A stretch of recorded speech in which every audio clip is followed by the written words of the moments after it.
Okay. Show me.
tears, please.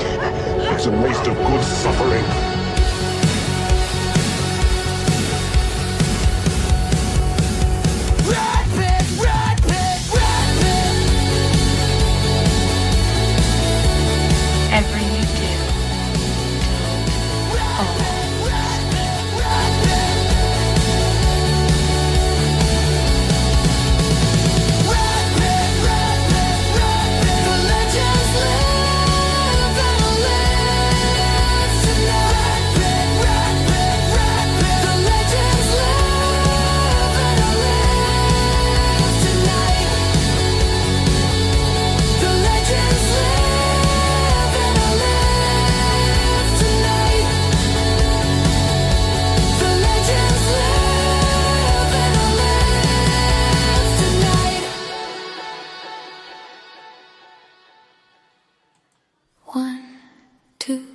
Slippy's coming for you. 3, 4, he's knocking at your door. 5, 6, the nightmare starts to mix. 7, 8, better lock the gate.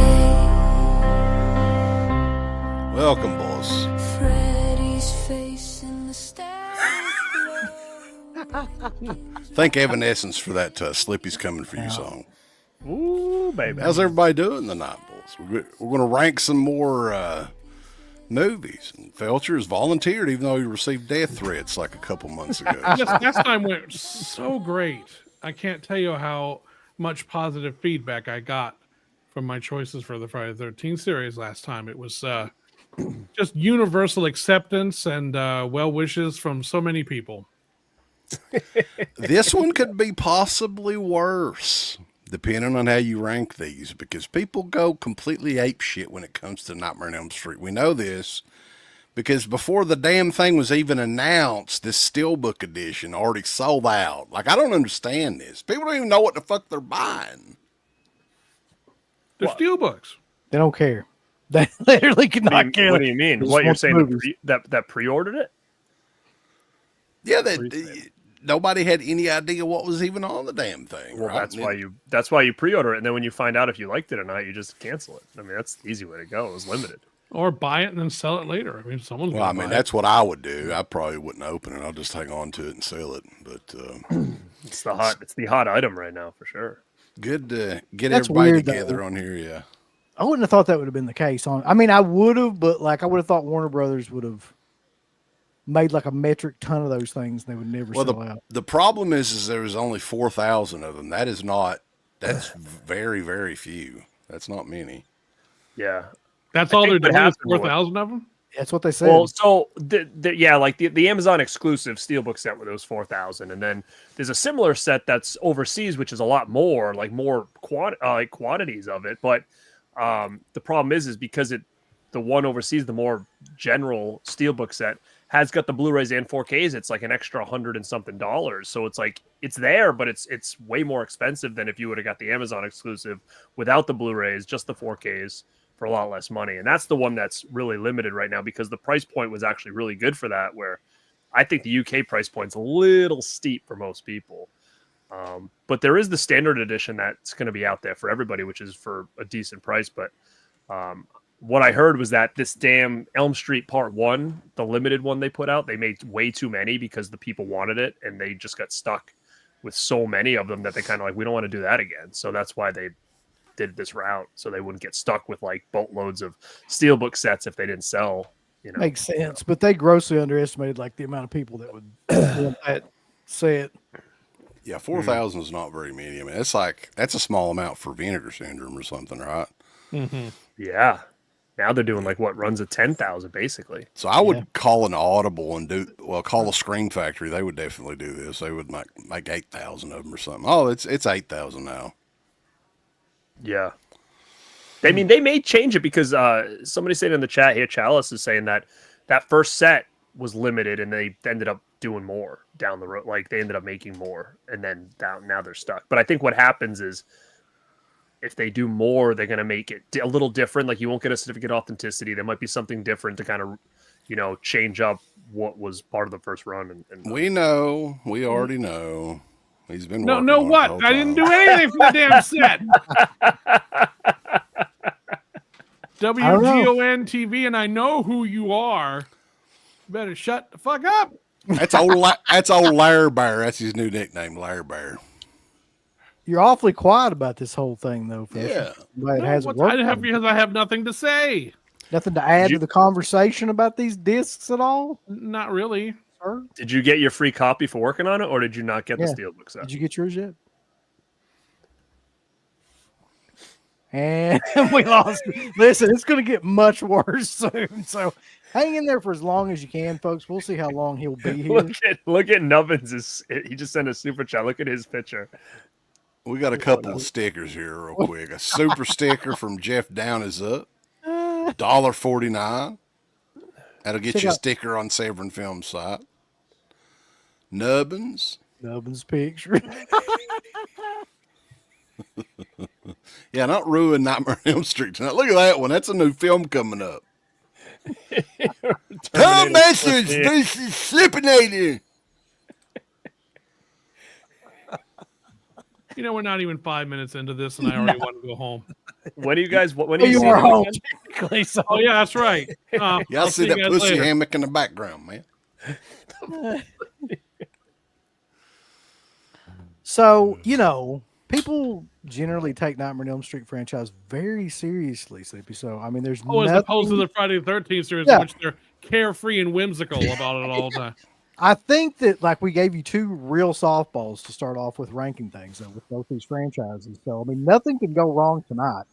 You're free to just talk about all of your favorite films with no backlash from anyone, I'm sure. Who the hell do you think you're talking to?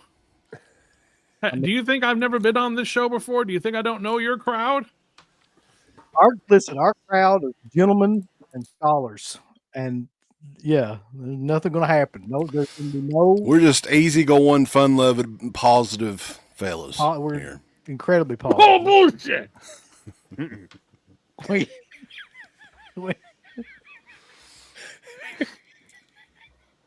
Big Daddy Kane Gator, What? Baby Doodle, and Big Daddy Kane Gator. Look at that picture. Kane Hunter, Doodle. Come here. What the hell is You know, AI is really just making things so much worse for the whole world. Kane Hodder with gator legs and a little baby boy. And Little Doodle. Who's Little Doodle? That's like Little this Doodle, story? clearly. So, like, 1 year at Scarefest, this was back before Kane Hodder had like a line a mile long and $80 signatures and stuff. So he's more over now, like than he was when he had, like, is closer to like when the for movie some reason, yeah, because really like is. baby Doodle. But yeah, we were setting up right beside of Kane Hodder at a Scarefest 1 year, and there was this old, I guess it was a granny or something. She didn't have any teeth, but she had a little grandson named Doodle that she was trying to get to come and take. Put your Kane Hodder, Doodle. Come here, Doodle. It's Kane Hodder. That's real. That really happened.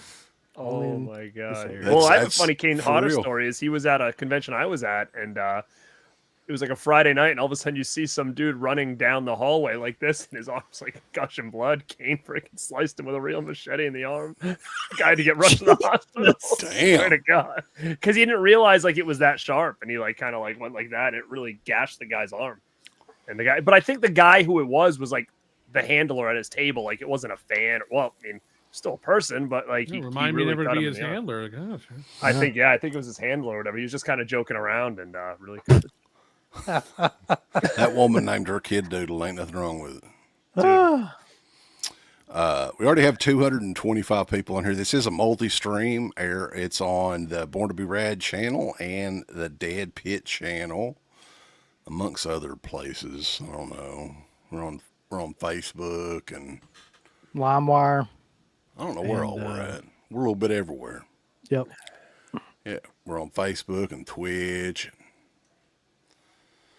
Netscape, whatever else. Everybody's yeah. Netscape Navigator 2.0. Yeah. Yeah. And everybody's curious about this list, Slippy. And before we get into it though, like as far as franchises go from that era, which team were you on? Because you couldn't be for both. Were you Jason Voorhees or were you Freddy Krueger? Who was I your was guy? both. Yes, I was both, and I don't want to hear. It's like Star Wars. You got to have and a Star Trek. favorite though. Well, my favorite was Friday the 13th. Although I did me too. love Freddy. So, I mean, and I was, one of my favorite memories was going to see, they did a local theater did a marathon of all three of the films. And at midnight, they premiered part 4. And I went for all 4. And I had my Nightmare 3 shirt on and my Freddy replica glove. And I sat there for all 4. And my favorite moment from that was during night. It was a pretty packed house. So it was kind of a rowdy crowd. When part 3 was on, there's that moment where they're all in the dream world, and all of a sudden you hear a sound and turn around. There's this big metal door kind of floating in space behind them. And Nancy goes, "It's a door." And the whole audience went, "Oh, yeah, congratulations. That's yeah. Everyone was like, "Good for you. You figured out what a fucking door is." But that was a fun night. So I have a lot of really fond memories of the Freddy series. Yeah. Yeah. A funny story though, I didn't really even think about her. I would have tried to find one of those mini posters that I had. The very first midnight movie screening thing that we did on our own, which is the first official one where we actually made any money at all, was for Nightmare on Elm Street 4. Oh, And nice. it was a damn near sold out crowd in Prestonsburg, which is quite a feat. And another thing with Nightmare 4 is one of the local TV stations in Charlotte, North Carolina at the time was running a contest, send in your name on a postcard and win a copy of Nightmare 4 on home video right when it came out. And I won one. I still have it somewhere. And it was, at that point it was a $90 tape that I won for free. And I was like, damn, I was happy. Yeah, a lot of people very don't rich. realize that the videotapes back then, especially for horror titles, you really could. I mean, you could buy them, but you would be paying $100 a tape usually or something. Oh, yeah. They were not cheap back then. Yeah, they weren't in Walmart or anything. So No, well, I mean, eventually they had sell-through type, but not the new releases, no. No. Yeah. It was $79.98, $89.98. I think what you would find is like eventually they would make like El Cheapo versions, like on the EP tapes that look like shit. Oh yeah. But that'd be years later. But anyway, good to get you back on here. You're a very busy man. We've got a major scoop later involving Fright Night 2. Stay No, we don't. tuned. Yep. No, we No, don't. stay No, there tuned. is- Thank no, you there- for that. We He's really trying to appreciate trick it. No. you guys. No, there is no Okay, scoop. yeah, God that's damn major. it! Stop doing that. A major scoop. There is no scoop. Prom Night 2's got to be coming out soon because you got it. That first one said that they were coming, so it's got to be on its way. So we've right? got Piggyback off that scoops early. on Prom Night There's 2, no- Hunter's Blood. There's going to be scoops I will on Fright fucking Night hang up 2. right now and never come on this show again if you keep this shit up. I do not have any scoops. Well, why tell us that at the beginning before we came on tell here you if you don't shit. have fucking scoops? I mean, just leading somebody on, that don't seem right. Stay tuned. But yeah, we can go ahead and get to ranking. I think we should include the fucking. I'm It's got- pissed we that got to. they didn't include the remake in the box set. Really? You're It's pissed? incomplete. I was like, thank I'm God. not- I'm not Incomplete. That's not even pissed. part of I'm fine. the Robert Englund It don't franchise. I matter. It's want still that. called Nightmare on Elm Street. Ah, I don't Here's Well, want I'm the- including in my ranking. I included all Nightmare Okay. on Elm Street movies, Okay. including Including Freddy the vs. remake. Jason and the remake. Let's be honest. Okay. Scream So- Factory's doing that shitty fucking remake. We all know it. Of It's course they eventually are. coming. Yeah, They yeah, got yeah, to. of I think the course. big question, though, that everybody wants to know from you, Slippy, is like, who is your favorite Freddy? Robert Englund or Jackie?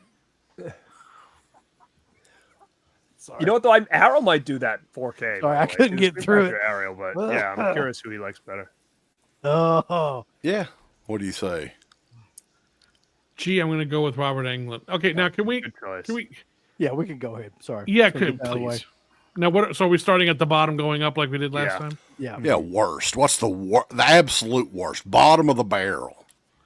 Shit dipped in shit. I want to say for the record, this one was actually a little harder of a list to put together than the Friday the 13th because I genuinely like the Nightmare on Elm Street movies. I really do. Even the ones that are not considered all that great, I still really like them. And depending on my mood, again, this list could change. So I really don't have any that I truly hate. Except You got to for think one. for Rooney Mara a bit, right? I was getting ready to say, No, if you don't there's- put this no, one at the end No, of the this one I list- truly hate, and in fact, it's one of the worst movies I've ever seen in a movie theater, was the Nightmare on Elm Street remake. yes. That movie was a lifeless pile of incomprehensible dog shit. I felt bad for a lot of the people in it because I could tell that they could have done something with what they were handed. I mean, Jackie Earle Haley was actually a very good choice to do Freddy, but he got sandbagged by a makeup that didn't work very well, and then they tried to digitally alter it, and that didn't help. And then they tried this shit where it's like, well, maybe Freddy wasn't really guilty after all. It's like, well, of course he was. They weren't going to end this movie with it turning out to be an innocent guy that got burned to death. And Rooney Mara, I think, knew right from the moment she was stuck in a loser and gives a performance that's just like, get me the fuck out of here. The digital effects are terrible. It apes pretty much every major scene from the first movie and does a lousy job at that. And it's truly just one of the most useless films. And it's the worst. And this is saying a lot. It's the worst of that whole remake period that we got. And that's saying a lot because there was some shit awful remakes. the Wait a minute. second Actually, worst. no. I take that back. As bad as it is, and this one is horrible, at least it still kind of qualifies as a real movie, whereas the Fog remake does not. There you go. There you go. There you go. So I would have to give, but it's still, the director went on record pretty much at one point in some interview saying, yeah, I don't really care about this. I just needed to make a first movie. You know what we need to do? Yeah. Here's what, ideas coming about. Just thinking about. We need a tier list. We need a tier list show on the worst of the worst horror movie remakes. Like they're all bad. They're all going to be competing for bottom. I mean, there's only like which two or is three of them. which I like. one is the worst? I think the Fog could possibly be the absolute. Fog, worst. Yeah, I think it would is. beat it. It The is, Fog, I think, 100%. would beat it. That one is so unbelievably bad. But Nightmare on Elm Street would be a close second. It's really awful.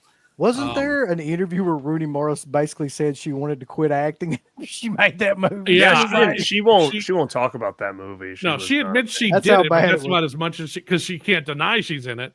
Well, the director, that was the last movie that he ever made, right? He never did. I don't know if he made another movie after. I don't think he did. He was a big time video home. Yeah, he did the Nirvana Smells Like Teen Spirit. Yeah, music video. Samuel Music Bayer. video. He did a lot of music videos, and then he went and did this, and then the whole industry went, "Well, you suck," and that was the end of that. It had a huge. I remember it had a huge drop off, just like the Friday the 13th remake did. Opened big, and then the next week everyone stayed away because the word of mouth got on it. Well, just like the director, you could tell he didn't have much experience actually directing a movie too, because like I've only seen this movie twice, so I don't think you saw it 2 times. Yeah, we did a commentary over it one time. Oh, but, so was let me guess what the commentary was like. Hi, welcome to DEADPIT.com's commentary on the Nightmare on Elm Street. Boy, this sucks. Boy, this sucks. Oh shit, this we were drunk. I think we were drunk, I don't remember it, but it's probably what it was. Yeah. Oh I think that my was god, this sucks too. That was the same night that we had Mouse Hunt DVD menu playing on loop for like 30 minutes before, and I was like, this is totally going to be way better than us watching that fucking movie again. Yeah. But no, anyway. Needless to say, the bottom of the list, and I mean way on the bottom of the list, is the Nightmare on Elm Street remake. So, what do you think about people kind of coming to that movie's defense now? There's not many, but there's first of all, you can come to that movie. I mean, like, to each their own. I don't, again, this is just my ranking. Personally, I don't know how anyone could watch that and find a successful movie in there, but I mean, honestly, I'm envious of people who could watch that and get fun out of it. I think younger audiences do, just because they've been raised on shit.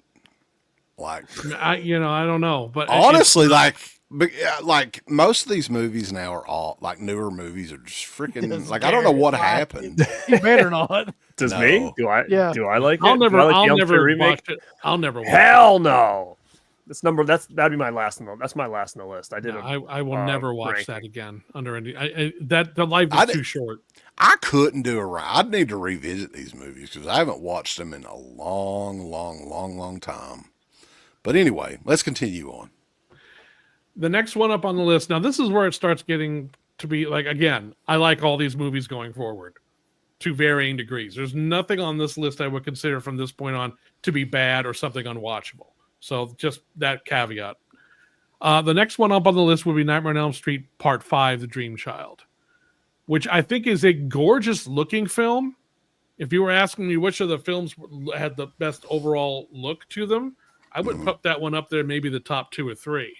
I mean, it's a beautiful looking movie. I like the fact that they tried to kind of go back to the darker aesthetic of the first couple of films and really tried to make Freddy scary again. The problem with that movie is the story is unimaginably stupid. It really does not work. The whole Dream Child aspect of that movie does not work. You don't like Baby Freddy? Yeah, and it doesn't. It just it tries to again rewrite canon a couple of times. It's just a whole bunch of.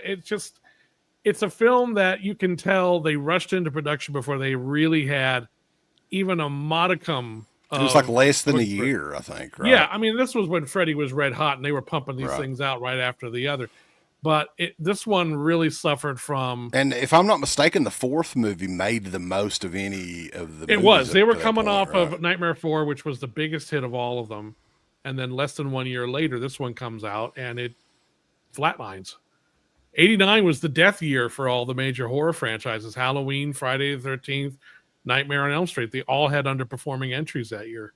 The biggest horror film of that year was Pet Sematary. So it was interesting to see that, but even with Freddy kind of hitting this high mark in 1988, in 1989, it was like we were done with Freddy. They were kind of like, we're. Well, it seems like too like any time that they try to give too much of a backstory on that's Freddy, a problem. That's a big problem. Yeah, because it's. And it began here, yeah, for sure. Yeah, it really. Well, they had already started a couple of things, but they had they knew when to pull back on that to a certain degree. But this one got into the mother and literally he's fathered by 1,000 rapists in this room, and it's like, well, that was interesting. And again, visually, it was really fun to watch. And I like a lot of the effects work and the performances are all good, but it's just the script is not good. Do you And think that they've ever gotten 1,000 rapists together before for real anywhere? No, I'm just I no. Just the That would You that mean would like not a be good. convention or something? Yeah. Or What do is you mean? going on down in like a Kentucky that this is a gathering? question you have? Grape-a-mania, brother. You said a convention. Rape-a-mania? It's a Grape, convention. grape-a-mania. A grape convention. That Yeah, doesn't 'cause make they- Called jail. Somebody said that's called jail. They scrub these videos, so we can't say the R word much. We can say grape all we want to. con- Oh, God. I'm going to get us back on track real quick. How? No, I can't. I'm sorry. Okay, I try. No, Nightmare on Elm Street 4 made close to 50 million. Mhm. And then Nightmare on Elm Street 5 made less than half that. It made 22 million. Yeah. If that gives you an idea. Yeah, at 89, they all tanked. Everyone just kind of got tired of everything really fucking quick. And it was Freddy. Yeah, Freddy Mania just peaked, and then everyone got sick of him really fast.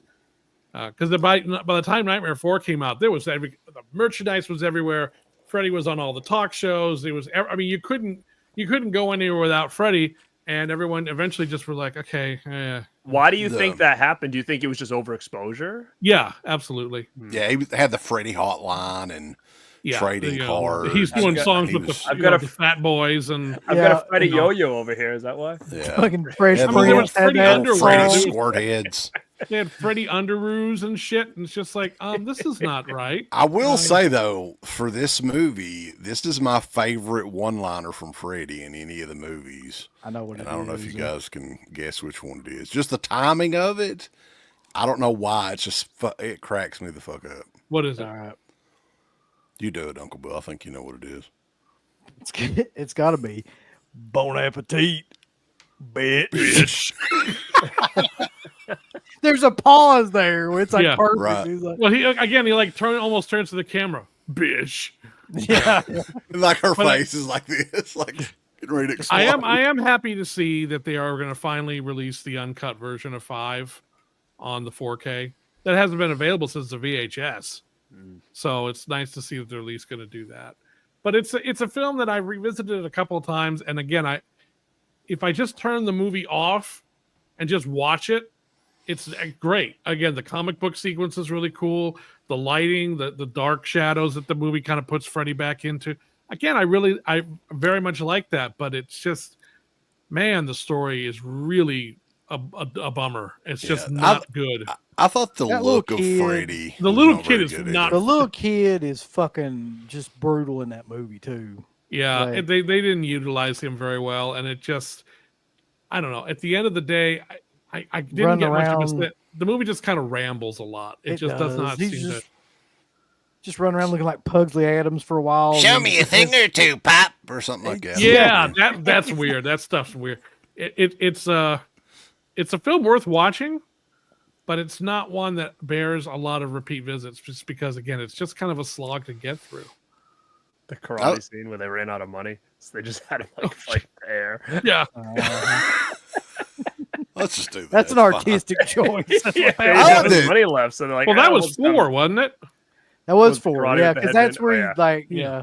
That's The look brother. of the look of Freddy in 5 was not the best either. Like I never really did like the makeup. Whoever did the makeup effects on Freddy. Well, they brought Miller back from that. He did the makeup for the original makeup for him, because it was Kevin Yeager on 2, 3, and 4, and then David B. Miller came back Well, in 5. you needed to see Freddy more in the shadows than in part 5, like he was in part 1, because it really looked like just a bunch of wadded up chewing gum and shit was all over his face. Well, he was more Now- jowly and kind of it looked more like Yeah. almost like a witch makeup than it did. Which I again, I didn't mind that so much because it was at least a different look for him. But yeah, for me again, the story is just the script on that one. They is, do really another weak. thing in that movie too that I never liked, and they kind of did it in part Friday Part 2 as well. Is where they kill off like the main heroine of the last film pretty much immediately in that film. Well, in this one, they killed off Danny Hassel's character. which They didn't nobody kill gave a off. shit about anyway. They didn't kill off what's her name or Alice in that one. No, she's they didn't still kill alive. off. No, they didn't kill off No. Alice.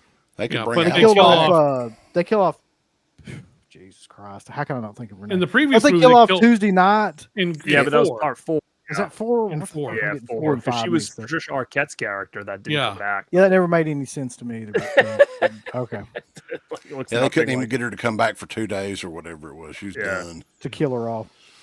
But anyway, so yeah, that's Kelly part Jo one. What the Minor fuck too. did happen in 5 though? Other than that little kid running around. Not Well, much. they had- That's That's the the beginning problem. of That's- 5. The whole story of wasn't it not Alice, Amanda Kruger or something like that was Yeah, his his mother. mother. and, Oh, you yeah, know, okay, he's so got that's a- what she was Yeah, she was a 5 and nun, Yeah. right? Yeah, she was a nun, and then she's walled up in the sanitary. And I don't fucking. She got There was 1,000 maniacs that had a weird fetish, nun fetish, evidently, or something, right? Yeah, and it was that scene is visually quite interesting to look at because of the way they have all the But when you think about it, it's just like, do they just let all the guys in one big room and then send a nun in with the there? nurse. I mean, it's just with like the nun. There you go. I don't Let me think tell you, that's the kid though in this is played by Whit Hertford, and you thought he was. If you thought he was spooky then, you should see him now. They should hire him in these damn movies now. well, he got Damn. he got a nice little part in Jurassic Park a few years later. I know. Somebody in the chat says that he made out with Sam Neill in Jurassic Park. Holy That shit. kid is fugglier than Freddy for sure. Wait a minute. In part 5, the 1-2 with the motorcycle, Yes, where the Yes. dude turns into the motorcycle. right. Yeah. Yeah, Yeah, that's how they kill. Yeah. Danny Hassel's character, Yeah. the boyfriend. Yeah.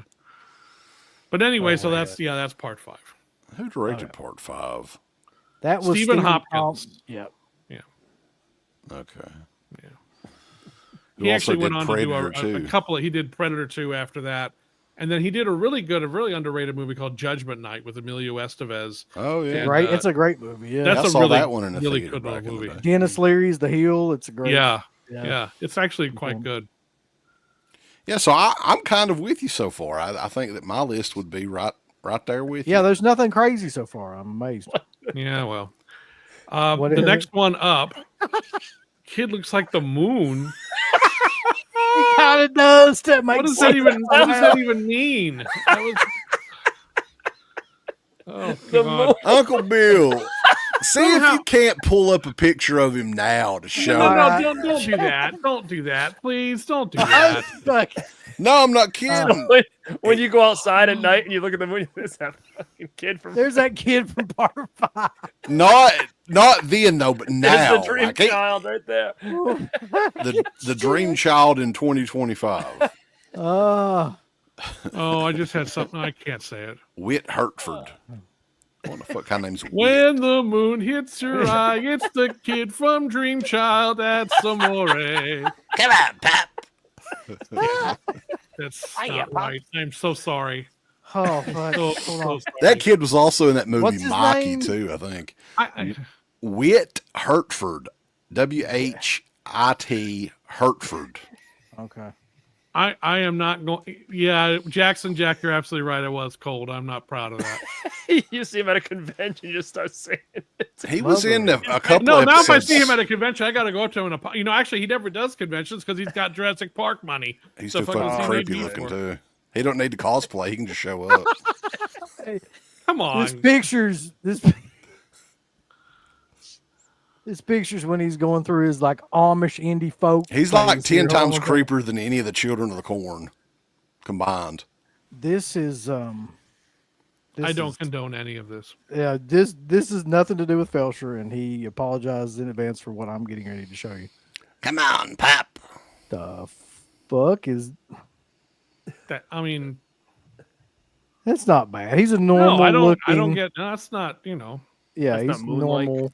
No, he's Yeah. fine. There ain't nothing going on there. Kind of looks like Elvis Costello a little bit. Yep, that's fine. Yeah.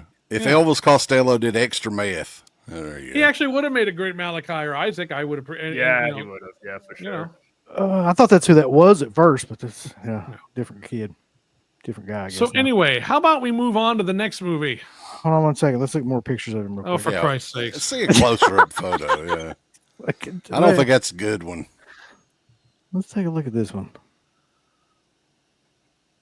Okay. It's gonna be a headshot of some kind, no? There's everything in the world in there. All right. Well, we'll leave him alone. For the love of God, ran into him one day. But yeah, Okay, needless to say, he was creepy as shit Brit. when he was a kid. Well, the asshole in the top left corner for me is Wes, so that works. Fuck you, pal. Sam Neill, you piece of trash. Somebody did tell me that Sam Neill was in a fucking submarine movie. So that's probably Yes, what will be from playing in October. in hell. It was what? I hate Listen, submarines. He did a whole like diatribe about submarine movies that you missed. Yeah, any movie with a submarine. Oh God, no, can't do it. What's the next movie on? Let's just get to the next movie. Yeah. Okay. My next one on the list, moving up, is Freddy's Dead: The Final Nightmare. Which, yeah, it's goofy as fuck at times, and it has a dorky ending, and the 3D is introduced in the clumsiest way I have ever seen 3D introduced, because the whole film's not in 3D, only the ending is. So they literally have, here, put these glasses on, they'll protect you in the dream world. They'll also be a cue to the audience for them to put on their glasses. It's really just spectacularly lame, and it doesn't work at all. And I never understood the whole dream maggots thing where they're like, hey, buddy, we're going to get inside. Yeah, I want the power. Yeah, give it to me. Oh, it's like, what? When did this shit start? That's dumb. Again, we get, turns out she's his daughter, and we get a flashback, and it's like, okay, whatever. That being said, maybe my favorite kill in all of the Freddy movies is in that one. I love Carlos and the hearing impaired guy. That one always stuck with me too. That stuck with me too. This was one of the first Elm Street movies I'd ever funny. seen, and that stuck. It's so sadistic and well shot, and I love how he expends the chalkboard and he's doing this, and I love it when he's deaf and Freddy's behind him going, and he can't hear him. Isn't this the one with the power glove or whatever? Yes, too? yes. All yeah. all the kids back in the day loved that. Yeah. That doesn't Beat hold my up high very well. score. And as He I had the recall, the fucking- power. All and the I remember, Nintendo puns. even by the time that came out, the Power Glove was already on its way out. Yeah. Yeah. So it was already dated by the time that movie. But And yeah, then, it's a goofy fucking movie. The biggest eye roll moment ever in that Nightmare on Elm Street movie, I think, was in this one, if I'm not mistaken, where he's the Wicked Witch or whatever. Yeah. I'm like, I'll your little souls too. even when I was a kid, I was like, God damn, that's stupid. Yeah, the movie gets really goofy at times, and there's moments where it's like, oh dear God. But there are some really fun, creative. The high points of that movie are actually very high, and it's balanced out by the fact that the low points are really silly. I think it's got a different, like, early '90s vibe to it too, which I always It does. liked. Yeah. It does feel different than the other 5 films, and it feels like it's much. I don't know. It's a film that I enjoy watching a great deal. It's kind of like a Freddy versus Jason, where it's like, all right, this is really silly, but it gives you enough of what you need to get you through it. And I thought Rachel Talalay did a good job in keeping the movie visually interesting. There's some really nice shot composition, and I love even though the Power Glove thing is when he's hopping up and down the stairs. That's a really nice effect how they pulled that off, and it's I enjoy it. I enjoy Now, it. It's So, did you see this in the theaters? Do you Yeah. remember? Oh yeah. Now, yeah. was it I've a still fun got my experience with the 3D glasses, or was it lame back then too? Like, I can't see 3D, so it doesn't Oh, that's have right, any you said effect. that. on Well, it's my- only for what, 20 minutes maybe or something? not even that long, Yeah. because it's only when she dives into the dream world, and he had. I mean, it's just it's so silly. But from what I recall, it was always that shitty, what do they call it? Anaglyph 3D. Yeah. So like there's really no way they could redo it and make it like real 3D, right? make it actually work better. I don't know how that even works. That's not something but it was it's a goofy fucking movie, and but I do the things I enjoy about it, I really enjoy. It's got a lot of cameos too. So Johnny Depp's in there, and Roseanne and Tom Arnold are in there. Alice Cooper plays the dad in that one. He has that is a good moment when he shows up. And then we do get to see Robert Englund as a younger Freddy before. And some of those scenes actually work pretty well in and of themselves, but you could tell that they were starting to really run out of gas in terms of ideas of what to do with Freddy at this point. That's why the 3D didn't work. Yeah. He's got the stigmatism thing in his eye. I wish I had a robot eye. That'd be fucking cool. I forgot that's why he can't do the 3D. Oh man. But yeah, so no, I what about the Goo Goo Dolls song? I always like the song. That's I think that was one of their first hits or whatever. I don't remember the song at all. It starts the whole I think the movie starts with the song, if I'm not mistaken. Yeah. That one has not stuck with me. But it's she doesn't look at she didn't look at the screen, but she just puts the glasses on and they kind of dissolve. And so that's like the cue to the audience. Like, I think we should do that now. And I still got my original 3D glasses in a drawer over here. I found them a few months ago. I've got a pair so I kept them. But I got them on Chucky back there behind me. He's got them on. Right here. Yeah, they are. Birdie's dead. What are you already gummying up there? Birdie's dead! Barks root beer, man. That's some good shit. Barks bite! Yeah, House my dad Party loves 2. Barks root beer. House Party 2, yeah. I've got like a bunch of those somewhere. Crater Mania just asked the question, where does the Paper Brigade rank? I actually enjoyed the Paper Brigade. That's a fun little family movie that Robert Englund plays this weird wacko neighbor in.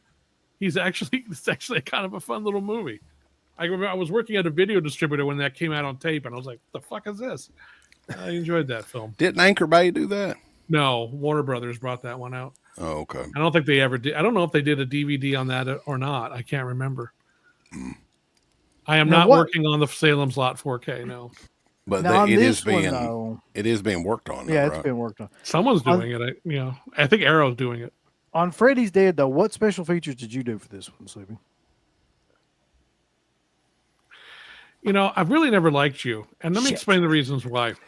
He did the in-depth interview with Leslie Dean for Freddy's Dead. I'll bet because of shit like this. Lisa Zane, he did somebody like that. He did. I didn't do any. He'd probably like to do Lisa Zane. He's kind of hot. It's not what I mean. This is really just an awful, awful group of people. Back in the day, she was. I don't know about now. She's probably satchel ass by this point. God. She's only 64. That's not too old, Sleepy. Okay. Well, I'll just call her up then. Because I know she's waiting for me to call her. She's like, hey, Lisa, did you see how many copies of the Trick or Treat that I sold? I'm kind of swimming in money over here. That's his tagline now. Oh, yeah, that's how it works. And then women are like, well, I can't wait to blow you. And he's like, I got that's how that works. I got that Trick or Treat money.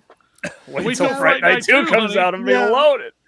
Yeah, it'd be like we taking a bath in gold doubloons over here. Yeah, whenever what was her name? Lucinda Dickey hooked up with Craig Pilligan back in the day. That's a nice hell of a reference. Yeah. Yeah, it's good. $20 super chat. A lesser extent, but you still got tons of money. Mark says, I found you guys through Garrett last month. Love the channel and how you guys are not PC. No shit. I just hope you guys never find out I've sold cardboard boxes illegally.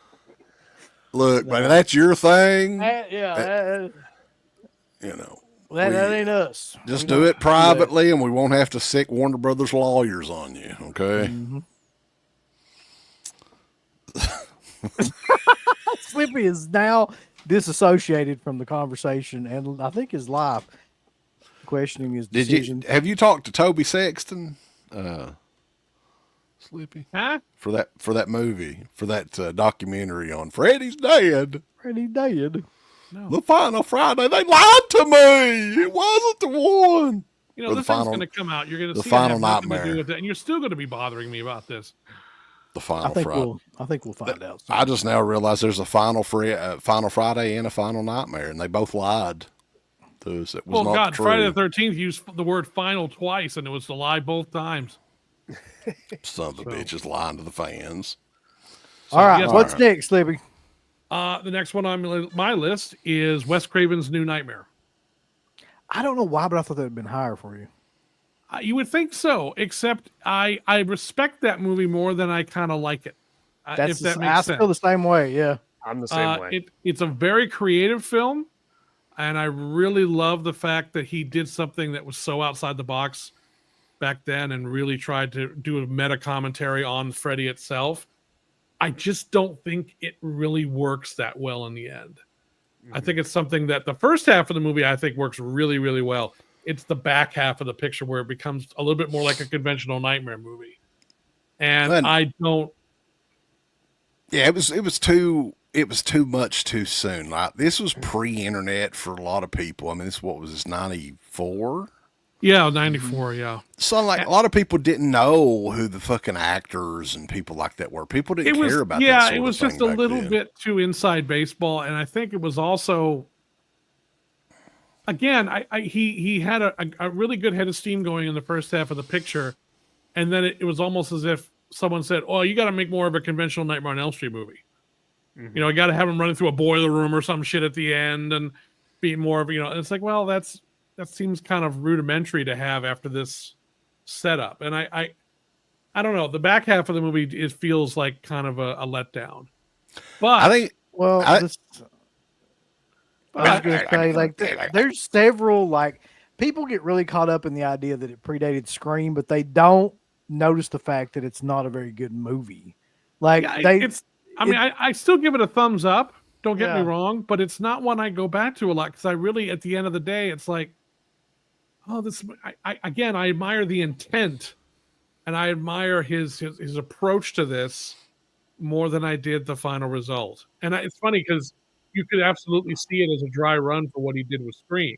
Yeah, it's a much better film. I think it is kind of boring too. Yeah, I agree with Justin. And then there's the scene at the end too, which is fucking ridiculous, where he's trying to get in the door to get to her, and his face like stretches out. Yeah, and that whole thing is just ridiculous. Dated looking too. Yeah. Yeah. I don't know. The finale of the film really did not work for me at all, because again, it just felt like you kind of abandoned all the meta stuff and just had a conventional, you know, Freddy chasing the girl ending, and it's like, well, okay, but I really love the first half of them because that movie was setting up like, well, this is really going to be different. Yeah, and then it's just like, we're gonna just kind of go back. But the performances are all really a lot of fun. Everyone's in on the joke, and that's cool. But it's just, I don't know. It's one of those movies where I think, sorry, go ahead. So it's like nice try, like a nice try. And again, but I keep going back to I respect it more than I actually like it. There's parts in it that were like where he goes on the talk show, and shows like that he's going with the Freddy stuff, and she's I like there. that. I like that stuff. Yeah, a lot. There's parts of it that work, but then there's parts like the ending. A lot of the stuff where he's in the hospital. And this is another thing, and it's not his fault because he was a little kid. Miko Hughes screams a lot in this movie, and his scream is really kind of annoying, kind of off-putting, and it's just like, kid, shut up. And that's not his. I mean, as a little kid, what was he? It was his fault. I blame him. But I just. Doesn't he? Actually, Mig pointed out the screaming Miko Hughes is unbearably annoying. He's right. He's absolutely right. I didn't think he was. I don't know. Again, it's a film that I am conflicted on. I think it's a decent attempt, and I admire the. I think the look of Freddy is dark and kind of. I like. A lot of people don't like the look of Freddy in that movie, but I do. I think it's. And the glove is like part of, which is the glove that they use in it, which is just part of his hand. That was part of the original design, right? Yeah, and I like that idea. So and again, there's a lot of good stuff in it, but overall, it's just. I remember walking out of the theater going, "Ooh, that was a near miss." Heather That one didn't Langenkamp. quite hit it. I thought for a long time that I really should like it because everybody always talks about it in such high regard. I'm like, I get that a lot too because I keep, Same, and me when too. I've gone back to rewatch it, it's like, yeah, I have a feeling I'm going to really enjoy this. No, I still feel the same about it. I still have the. Yeah, I'm in the same boat, and I always feel like when I say that, people always say stuff like, "Oh, it's so good," and I'm like, I don't know. I kind of prefer like the old, even like the more comedic Freddy. Like I just prefer those movies a lot more. Yeah. But it is interesting to watch it and like almost see where Scream kind of came from. Oh, absolutely. You can see him. It's almost like a dry run for a lot of the stuff. That they ended Yeah, up doing I in think you Scream. could kind of like almost edit those movies together. They look so close to one another. Yeah. Anyway. But that would be so. That's my next one on the list. Would be and as you know, there's not that much really to talk about with that movie. I remember there's earthquakes in it. That kid's screaming and having seizures. Yeah, like, there's a big truck chase thing at the end, which didn't really make any sense to me. Yeah, I know it's just not memorable, really. And I've watched it a million times trying to like it and just never can. Yeah, I have some of the same problem. It's just like, God damn it, I really want to like this more than I do, but it always just kind of comes, it just falls a little flat for me at the end of the day. Anyway. 1994 that was the year though. That was not a very good year for like horror movies either. Like that, the genre was dead as hell around that time. It was during that period of time between like 1990 and 95 where horror, we would have one or two good horror movies a year, and then the rest were thrillers, suspense thrillers. And there was a lot of horror movies like direct to video, like a lot of direct to video stuff, but not in terms of big theatrical releases. Like the big scary movies became either roller coaster ride movies like Jurassic Park, or it was a situation like Seven, which was is scarier and more disturbing than any fucking horror movie released any time around that time. Psychological thriller. But it's a psychological thriller. Silence of the Lambs, psychological thriller. But then eventually Scream showed up and everybody went, "Oh, horror, where's this been?" It's like, well, okay. So moving on to the next one? Sure, let's go. It's gotta be what I think it is. There's no way we were moving this one out again. Next one on the list will be for me, and this is where I'm going to probably lose some people. The next one on my list is Nightmare on Elm Street 3: Dream Warriors. Wow, Jesus, you got this thing for Freddy vs. Jason, don't you? Oh God, I skipped over that. I was gonna say shit. I apologize. Because it happened last time too. Remember, he like kind of put it. No. That's on my list, but it was before Wes Craven's New Nightmare. I should have discussed that before. So let's go back. Okay. Rewind. So after Freddy's dead, I was going to start panicking as we started getting close to the first one. No. Freddy versus Jason ranks above Freddy's Dead, but below Wes Craven's New Nightmare for me. Again, and I discussed Freddy versus Jason already. Yeah. Right. At the end of the day, I wanted to see the two kicking the shit out of each other. They did that. It met my requirements. But other than that, it's kind of a silly movie, and it doesn't really, it's a lot of fun to watch, though. I mean, it bears repeat viewings very well for me because at least I know going in, okay, this stuff I don't have to pay. It's one of those great movies to watch while you're doing something else. Because there's like, oh, I don't need this. I don't need that scene. Or I love this. I don't need, But I do like the movie, but it's That's killer. Just out of nowhere. Yeah. Yeah, that scene does. Yeah, that's like, that scene doesn't hold up. Struggle Bill's setting everybody straight, boss. Yeah. So I think we can just because we already discussed this one previously on the Jason show. But yeah, this one comes before Freddy's dead. Before Freddy's dead, but then the next one after that will be. That was the last time Robert Englund played Freddy though in a movie, like. And he was great. Do you think he could have had a better send off than that, or was that a good send off for Robert Englund as Freddy? It's as good as any. He was really great in the movie. I mean, he got a lot to do in that one, and I mean, we're always gonna, if that ends up being the last time we see him as Freddy in a movie, that's not bad. He gets to wink at the camera and say goodbye that way. I kind of like that. I mean, he definitely had the best role in the movie. Oh You yeah, know what I mean? It I was mean, set by up for far. him. You know, Yeah. it was a him display.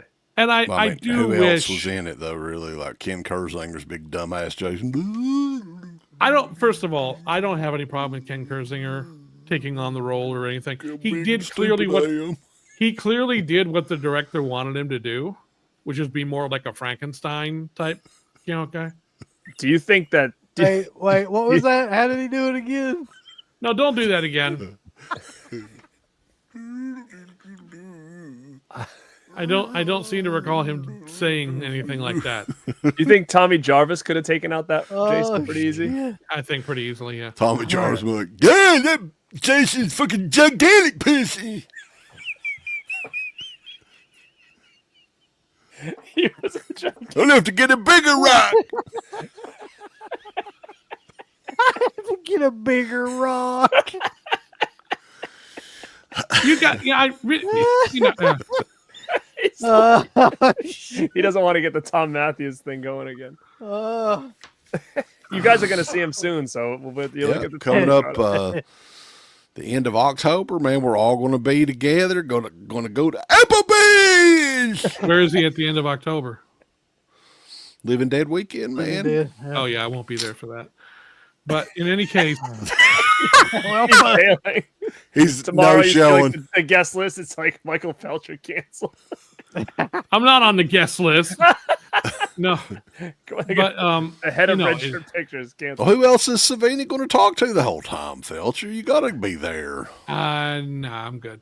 But anyway, the next one on the list after Freddy versus Jason, or actually Wes Craven's New Nightmare, was like I said, Dream Warriors, Nightmare on Elm Street 3, which I loved at the time, but has not borne up well on repeat viewings with me.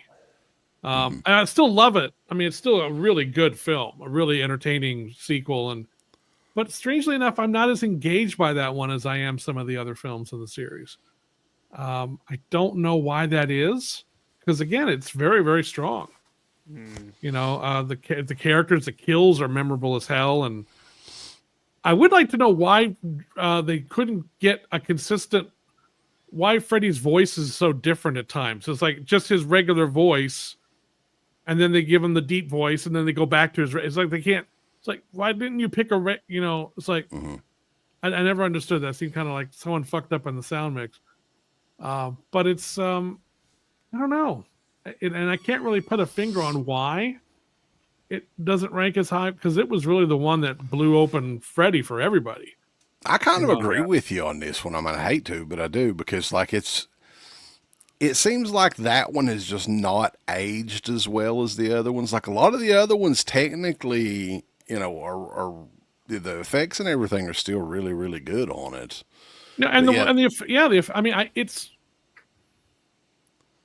don't know. I Do you guess think because it takes place in basically that like one location? Do you think that maybe that? no. throws it off?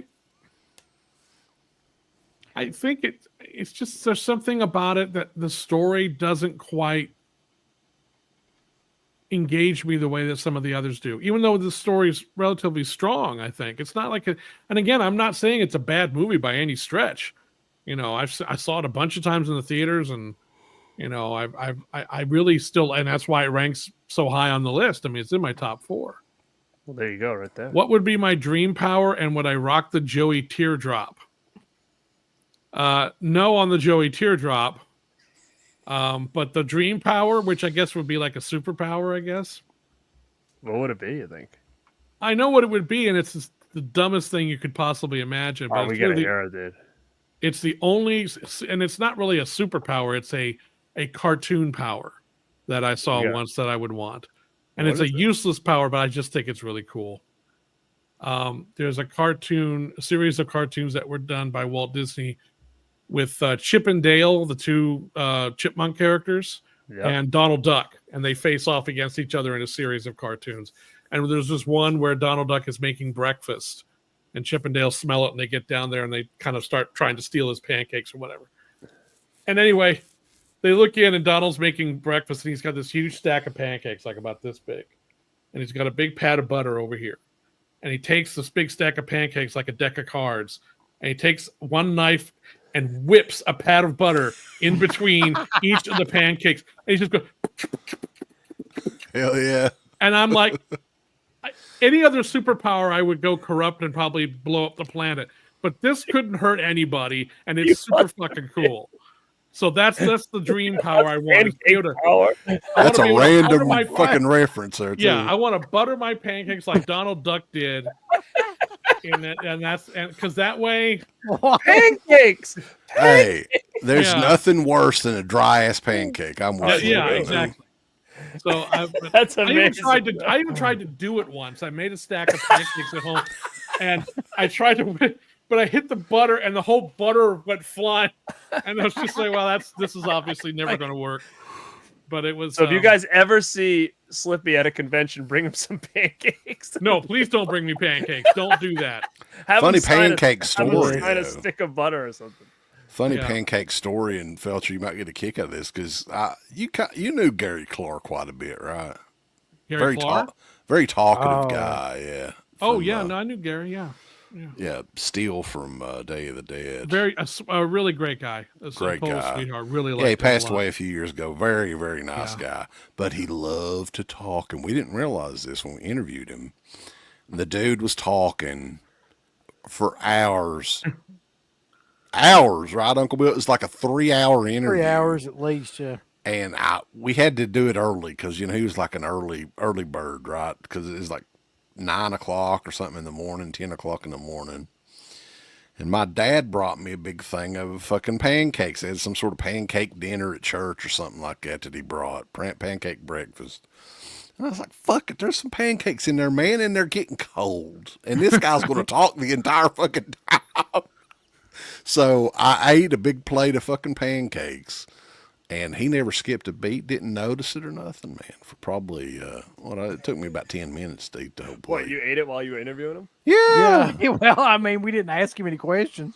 He was just... Were you sitting next to him when he was eating the pancakes? I was right there. Like, he was jealous. He was like, damn, but I want me some pancakes. Pancakes. I can see you doing that. So Gary Clark, sorry about there. We put. I didn't have to say anything. That's the good thing. Word. We got another super chat though, real quick. I think this is a good one. Just wanted to congratulate Slippy on the Elm Street 4K box set. Good job. Yeah, man, it's finally coming out too. Oh, you're congratulating me on ordering a copy because that's the only thing I've done for it. Oh, you actually ordered a copy? Yeah. Did you get the big deluxe steelbook edition, or did you get the basic bitch edition? The basic bitch edition? The basic bitch edition, that's what they call it. I'm not going to tell you which one I got. I got the basic bitch edition. I'm proud of it, too. Congratulations, and I hope that you live a long and fruitful life. For those that don't know, Groove.com, GRUV.com, for the basic bitch edition has the cheapest price anywhere online. It's like $79.99 with the coupon. Cool. If you haven't got it.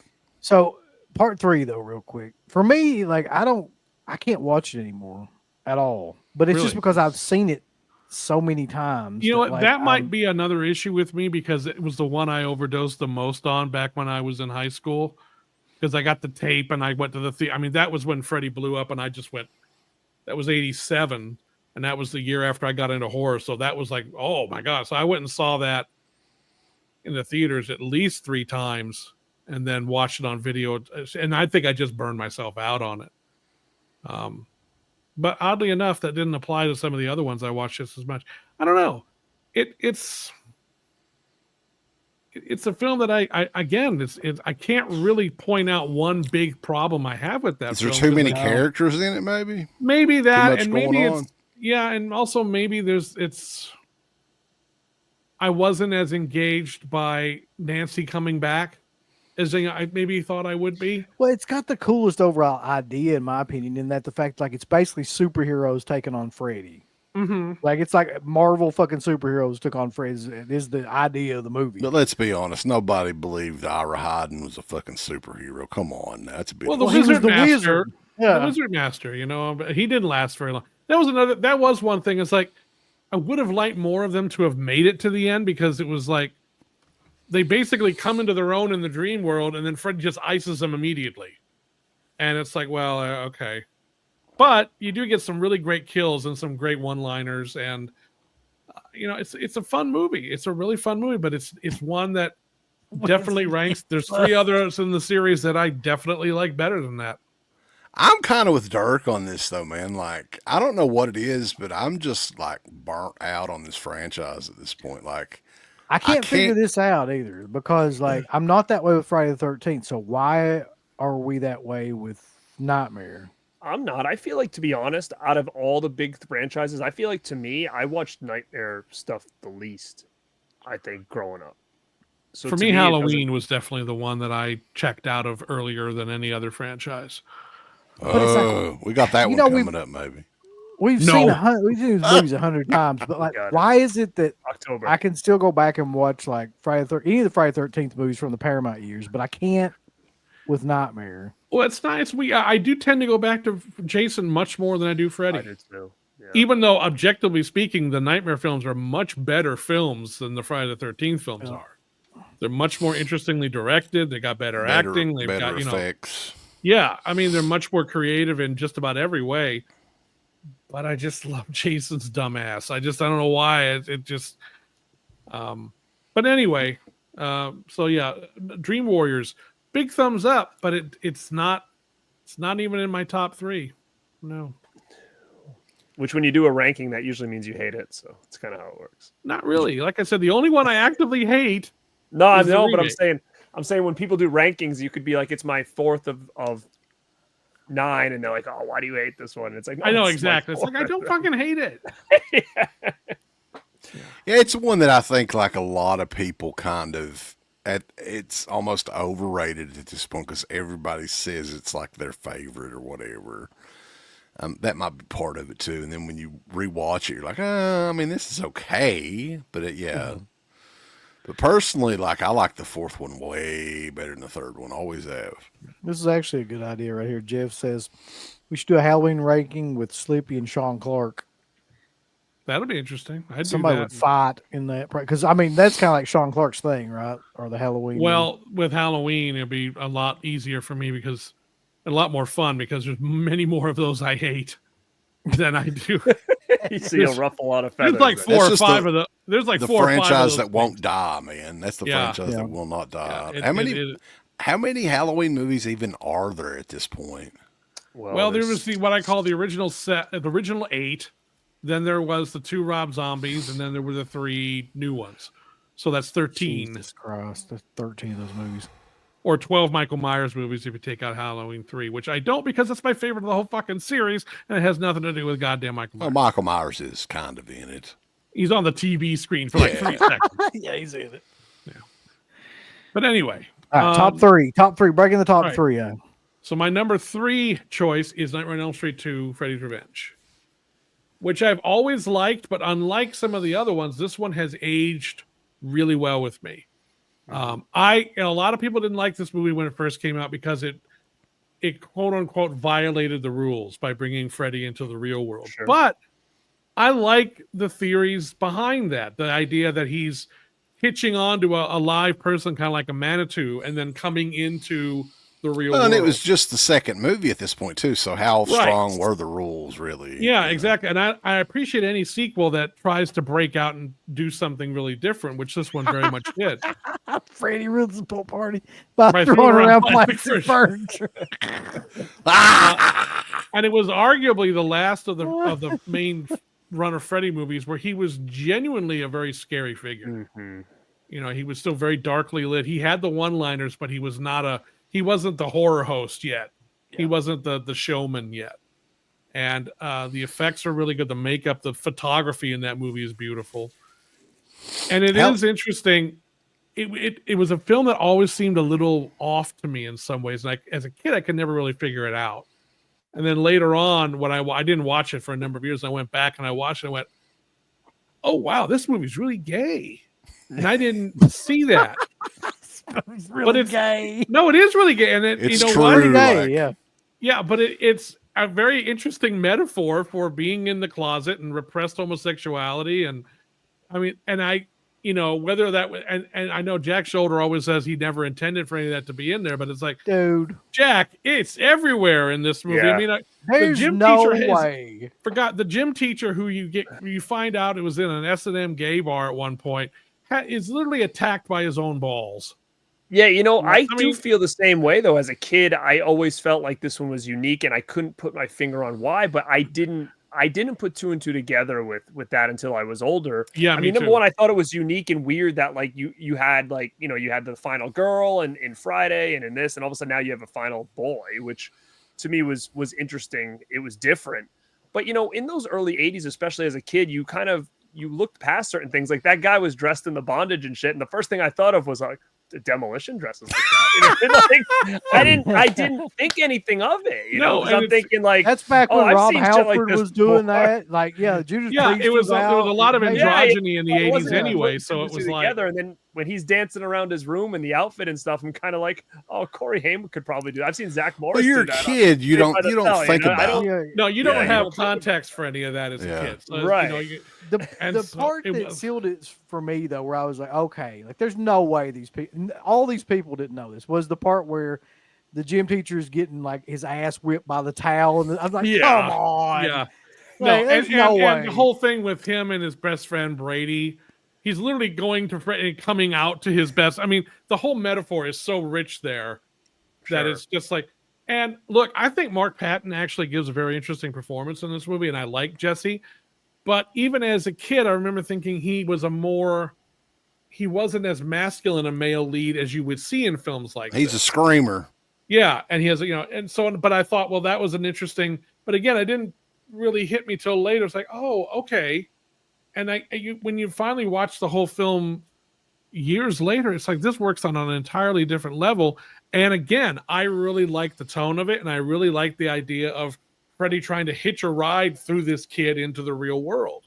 yeah, It's great. you know, I think that movie has definitely, out of all the films of the Nightmare series, I think it's the one that has aged the best in terms of my evaluation of it. Totally agree. It's like my favorite one now, and I always appreciated it, but I appreciate it a lot more now. And I think like even being younger and seeing Mark Patton as like the main lead and seeing Freddy kind of like with him, and you know, being a young kid, a young boy, you know, you almost like related to it a little bit because you were so used to it being a female, and then when all of a sudden you're like, oh, this, you know, he could do this to me, you know, and I think I appreciated it back then, and I think I really appreciate it now because I kind of see the more the undertones and kind of see how different this really was for the time.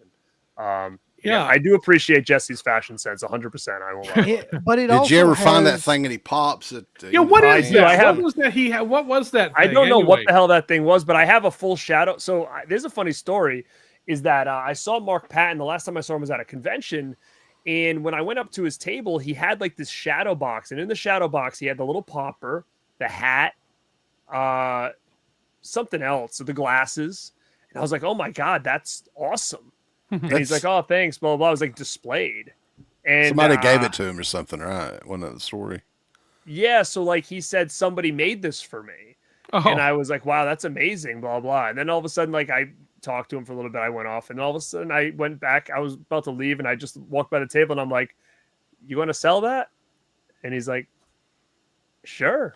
And I was like, really? And he's like, yeah. I was like, okay, how much do you want for it? And he ended up charging me like about what it cost for him to autograph something. And then I was like, oh, wow, no way. He's like, yeah. So I was like, I'll take it for that. I think it might have been like $50 or something. And then he goes, do you want me to sign it? I'm like, sure. So like I walked away and I was like, dude, I basically just got like An autograph with a free shadow box of all that stuff inside. It was actually a crazy deal. But he said, listen, I love it. But he goes, this is going to be a pain in the ass for me to get like back home, basically, you know? So, but yeah, I have that in the collection, which I thought was pretty cool. He gave you it your for own us on pop stream? gun. Can I pop it for you on the stream? I don't want to take anything out of the shadow box because it's kind of displayed a very certain way, and I'm afraid if I mess it up, I'll never be able to get it back. We know you play with that thing when this camera's not on. You're running around popping all over the place. Pop. I was looking this up though. That this was released November 1st of 1985, grossed $30 million at the box office on a budget of $3 million. It made more money than the first movie did. And that was, I think, the first indication to Neil was like, oh, we really might have something long term here.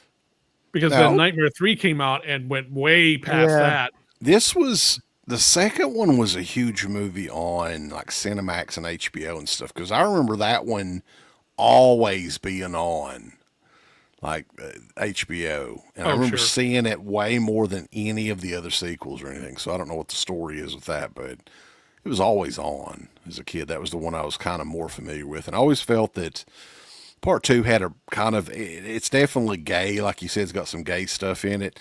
But as a kid, I thought it was really dark and just scary. Well, okay, so here's the part I was going to say too. Like, it's got one of the best scenes in any Nightmare movie where he like reveals the brain. Oh yeah, you've got the body, I've got the brain. Yeah, but his eyes in that movie are insane too. Like the way that he's got like we've got special work to do here, you and me. And then there's the scene where it's got really great special effects throughout the movie. Yeah, I think that's why him coming out of patent, like it looks, you know, it does look very 80s, but it's super effective still. Well, and just the way they shot when he pulls Brady up against the door and puts, you don't see it actually in his chest, but you just see the knives come through the back of the door and then come down. It's like, ooh, god damn, he dead. And the baby I think this is my favorite look of Freddy too, makeup wise. Me too. Yeah, I love the Kevin Yeager did a really great job with the makeup in this. Again, he was still, and he's kept in the dark a lot. So you never really get too many, you don't get a whole lot of clear shots of him in that, which was ironic because the video box has him right there in full daylight on the cover. I think this is the one that has the connection with the Karate Kid as well, though. Isn't that right, Karen? What do you mean? If I'm not mistaken, somebody, I may be wrong here, but I think that the high school was shot.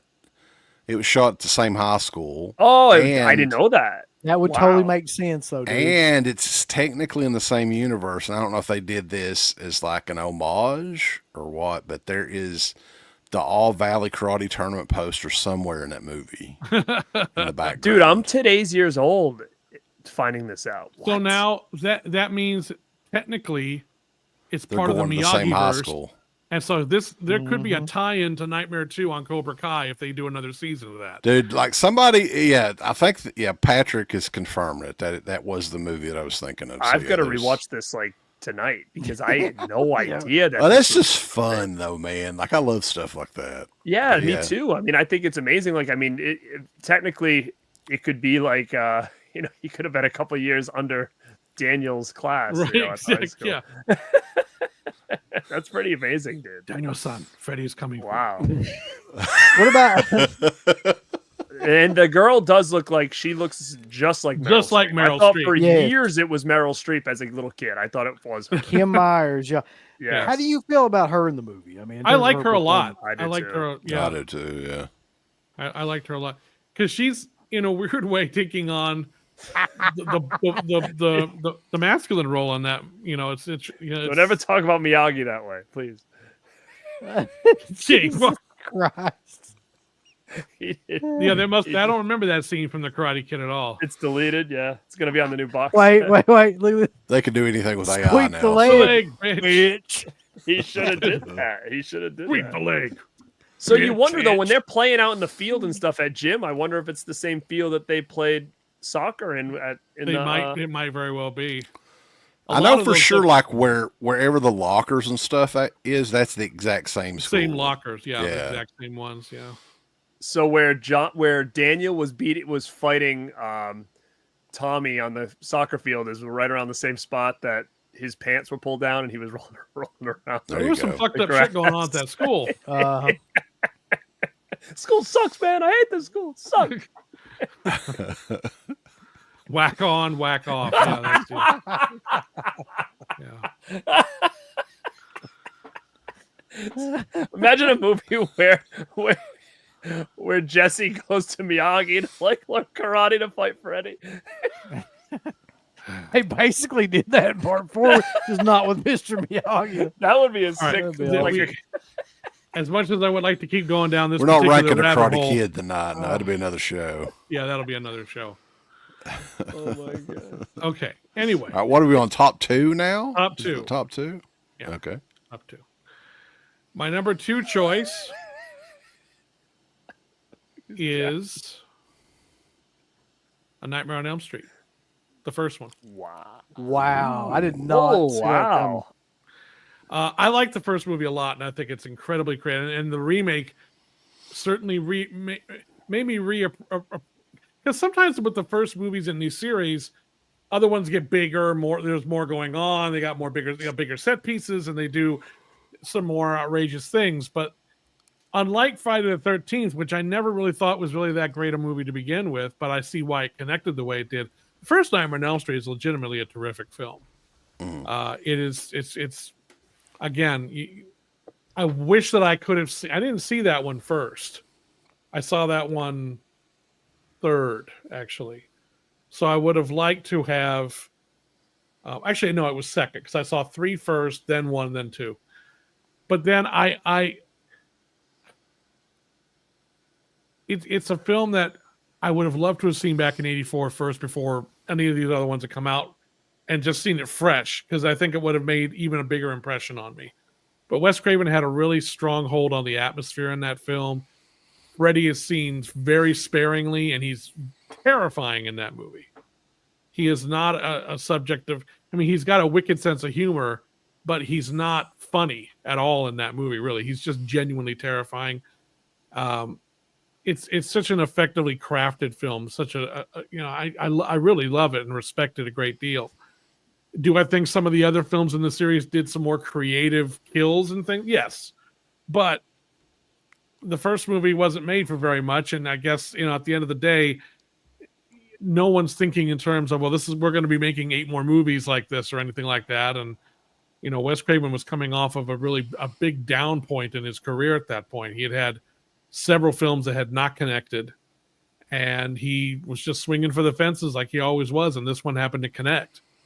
And so it was nice to, when I revisited that one recently, it was like, oh, I'd forgotten how well put together this movie is, and it's got a very strong screenplay, and the characters really work, and it's just, again, I really like the movie. It's never been my favorite of the series, though, at any point. It never was. But I do. It's a legitimately terrific film. Yeah, what's weird though is the thing that makes that movie really work to me is Heather Langenkamp, and specifically when she does the whole like booby trap. Oh yeah, everything sequence, Home Alone and all before that Home shit. Alone, Home Alone, yeah. Like there's something about that idea that just really is like it really works in a horror film. Like, but I love her performance in that movie. I think she was very good. And the only thing about that movie the ending, that final shot of the mother being pulled through the door is really fucking goofy. And that's she's terrible too, by the way. I was gonna say her whole role in that movie is pretty awful. You hate the mother with a passion in this I'm thing. drunk as shit. She's just not very good either. Yeah. It's just like you just want her to go over there and just like punch the mother in the face. But it's that final shot of the mother being pulled through the door is so bad. And then the movie ends. It's like that's not the final shot this movie should have gone out on. But it doesn't ruin anything that came from before. I think wasn't one of the endings where just like the top comes down. I mean, I know that happens. Yeah. That was just the ending. The top came down, right? And then they drove away. Yeah. And then the mother's just like, and it's like, yeah. Wouldn't it have been better just to have the car drive away without the fucking mother getting vacuum sealed? I agree with you. I agree with you. It would have been better, but it didn't. They wanted another little quick shock. And there's one other effect that bugs me in that movie. Again, I'm sure it was because of the low budget and the time. When she's going up the stairs and getting her feet stuck in the stairs, you can clearly see the puddles that are already in the stairs. Fucking oatmeal or something, right? Yeah, and it's just like, oh God. This is one time where it's like one of the few times I would say, use some CGI to clean that up. Because it's so obvious there's these puddles in the middle of the stairs that she's going to step into. But It was a $1 million movie, though. $1.1 million. I mean, I can't budget. get. Yeah, I mean, considering what they pulled off, it's actually amazing for what they had. And to it do. saved Wes Craven's career. It did. It was, Sure. and then he had another fallow period, and Scream came along and brought it all back again. Mm-hmm. But With it the was money from that. He gave us Deadly Friend. So let's all be. Because let me tell you that the next year, Wes Craven's Chiller come out. Yeah. And but that yeah. one was not so good. No, and actually, Hills Have Eyes 2 came out the year after, but he had filmed that before. So that doesn't really count. Although, I will say this. I always thought, man, I can't believe they just, in order to get more film footage of the Nightmare on Elm, they actually had a dog have a flashback in that movie. And I thought, clearly that had been done in post-production. There's no way I've got a hold of the original script. It was in the original script. Oh my God. He wrote that in the original script. I was shocked. I was like, he meant this? He must have been taking. The dog has a flashback hard about one of the drugs. dogs getting killed, doesn't it? Yeah. Like, Yeah. Is that the other It's dog? literally as silly as they pan to the dog and that effect of and the dog has a flashback to when his other dog. They should when he have like attacked- shots of the dog like shaking, like. Oh my God! No, And then he it's- attacks him. Yeah. one of my favorite things about that, I've been talking about Hills Have Eyes 2 for years, and that scene for years, and I actually have proof of that. I was archiving some video. This is about 10 years ago from some short films I shot in high school, and there was for one of them I had a static shot of some chairs in a classroom in high school, and I just hit record and I walked away talking with a friend for a few minutes. We went down the hall and then came back. And you can hear on the videotape as we're walking back. I swear to God, the dog has a fucking flashback. That's right. And it's like, man, I've been talking about this movie for 30 fucking years. I love it. So, but Wes Craven's career definitely has had its ups and downs over the years. But he, unlike someone like John Carpenter or George Romero, he would go down, but then he would have a hit that would save him again and bring him back, and then he would have a hit again.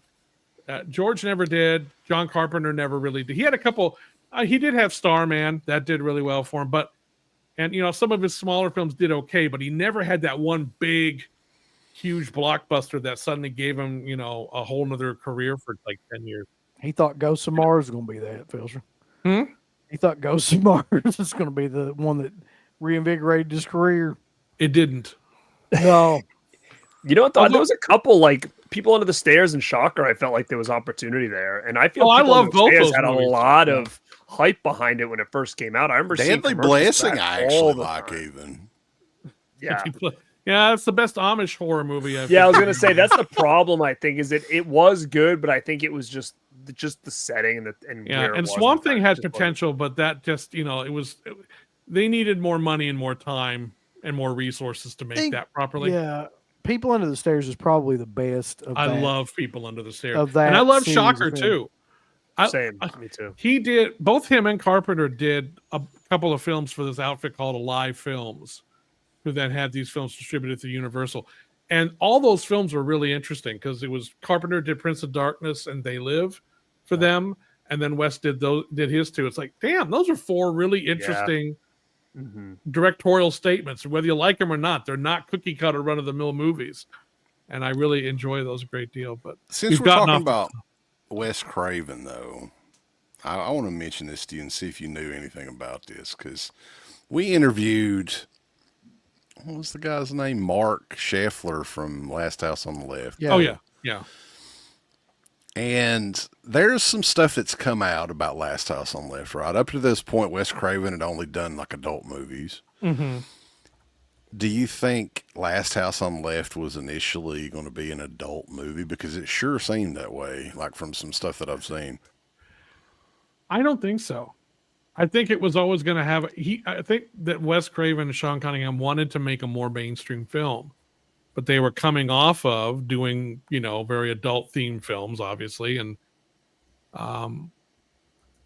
I don't think so. I think by its nature, though, it was always going to have a hard edge because that's what the attitude and that's what those guys were like back then. I mean, they were coming off the 60s and they were coming off of, still, with the Vietnam War and everything going on. There was a lot of anger in everybody's filmmaking back then, especially in independence. And boy, does that show in Last House on the Left. I never got the sense that was going to be start out life as an X-rated film or anything like that. Because honestly, that also would have been, how much fun would that have been to watch? I mean, that's just, there's some shots though, like some of those deleted scenes, man, where I think that's why they were, I think he filmed it as raw as he, knew how to film something back then. I think that was certainly his approach to it. But I think when they got it in the editing room, and I think it was probably a very smart decision on their part, it was like, we don't need all this. This is just, at the end of the day, how much brutality is the audience going to be able to take? And a lot of the sexual violence is also, it's just like he was I think they were learning back then. Well, you know what? A little of this goes a long way. Now you can't say you like that film anymore, though, Sleep. I just want you to know. No, I don't. I don't like the original Last House on the Left at all. I don't either. I hate it. I hate it. That's an awful movie. Yeah, I think it's crude. It's just a lot of sadism for the sake of it. Yep. And we're still good people, though. Yeah, I mean, it's well made for what it is. I will give it credit for what it accomplishes and what it tries to do. But you're still a good person. Yeah, and then there's that cutting back to the goofy cops, which really don't. It's like, what was this all for? That was like out of left field. It's interesting because you watch that movie, and I understand why some people really dig it and everything. That's fine. It's to each their own. But you see, when you go then to Hills Have Eyes, it's like, oh, he really figured out a lot of shit between Last House and Hills Have Eyes. Hills Have Eyes is still an incredibly brutal film too, but he figured out how to modulate things right and actually still give you the other parts of the story. He didn't beat you over the head with everything. And he was much more of an accomplished filmmaker by that point.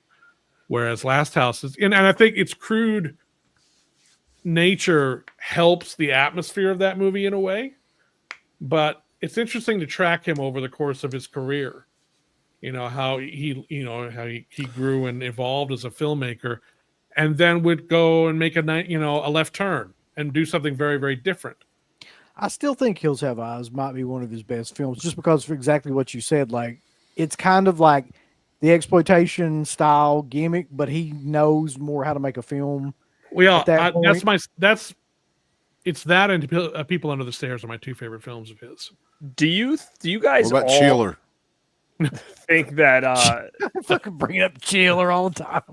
And again, what's the story with Chiller? I'd love to know. Like, what? I don't really know much about Chiller at all. There's not a goddamn story with Chiller. Yeah, it's just a piece of trash. So awful. I was talking about this on a show recently about when I first got into horror, and my uncle was really the one that kind of got me into it. He's a huge fan, and there was a couple movies that he really put on a pedestal for me on like the best, and Last House was on there, and so wasn't Hills Have Eyes. And so growing up, Hills Have Eyes to me always felt like one of the best horror movies ever made. Like, it just was embedded in my brain, and I've always loved it. Do you guys find that movie doesn't get as much love as you think it deserves now? Not compared to some of the, I mean, it's a classic and everyone knows it. I mean, it's been remade, so it's certainly a film that everyone's aware of, but it does seem a little underrated. I'll tell you what I feel like in like the 90s and the 2000s, people would talk about Last House on the Left like it was a masterpiece, and I feel like it's just really kind of faded. Like, Last House definitely gets a lot more discussion than Hills does, and I don't know why. Maybe it's because of when it came out and because it is so incendiary and so rough and so sadistic at times, and but I think Hills Have Eyes is a much more accomplished and much more effective film. But I just feel like nobody ever talks about Hills that much anymore. Like, it just, if they do, they talk about the remake. I just feel like the original one is kind of like been starting to fade away when it comes to people's conversations. And I'm like, man, it's such a great. Well, Jerry L brings up an interesting point. So if you don't like Last House, then chances are you don't like most exploitation films. Not true at all. There are loads of exploitation films. There's a lot of rape, revenge, thrillers, things in that style that I absolutely love and watch all the time. I mean, there's a whole genre. That was a label that was applied to those films later on. You know, that the Grindhouse thing only came along later, and it encompasses a wide range of films. So, but you know, there are certain titles, you know, certain, like I've never been a big Italian cannibal guy. Never have enjoyed really any of those movies, but a lot of people do. It's just kind of, but there are films in the vein of Last House on the Left that I like a lot more than I do Last House. In many ways, except for the final scene, I thought the remake was much better. But the final scene with the microwave is like, what the hell was That's that? really stupid. Yeah. Yeah, I but like the, the story I always behind that, felt too. I feel like the remake of Last House to me during some of those scenes are more brutal. Like not the death scenes, but the like all the assault scenes and the rape yeah. scenes. Like I feel like I can't even watch the remakes one. I feel like to me that felt way too brutal compared to the original one. The Something original one was happened in like, the early 2000s, man, where there was all kinds of people that I guess grew up watching that movie that they tried to recreate a lot of that. So, and I don't know why that was, but you had like a lot of movies that were just like they kind of understood the violence aspect of it, and that was and the sexual aspect of it, and that's all they did was like put that as the main focus. There's like 5 or 6 movies in the early 2000s that were like that. Like I want to Gutter highlight. Balls. Crazy Joe. Yeah, I gotta Crazy highlight Joe. that comment. Hey, Mr. Felsher, I regularly listen to your podcast. Please tell me Melanie is more pleasant than you guys let on.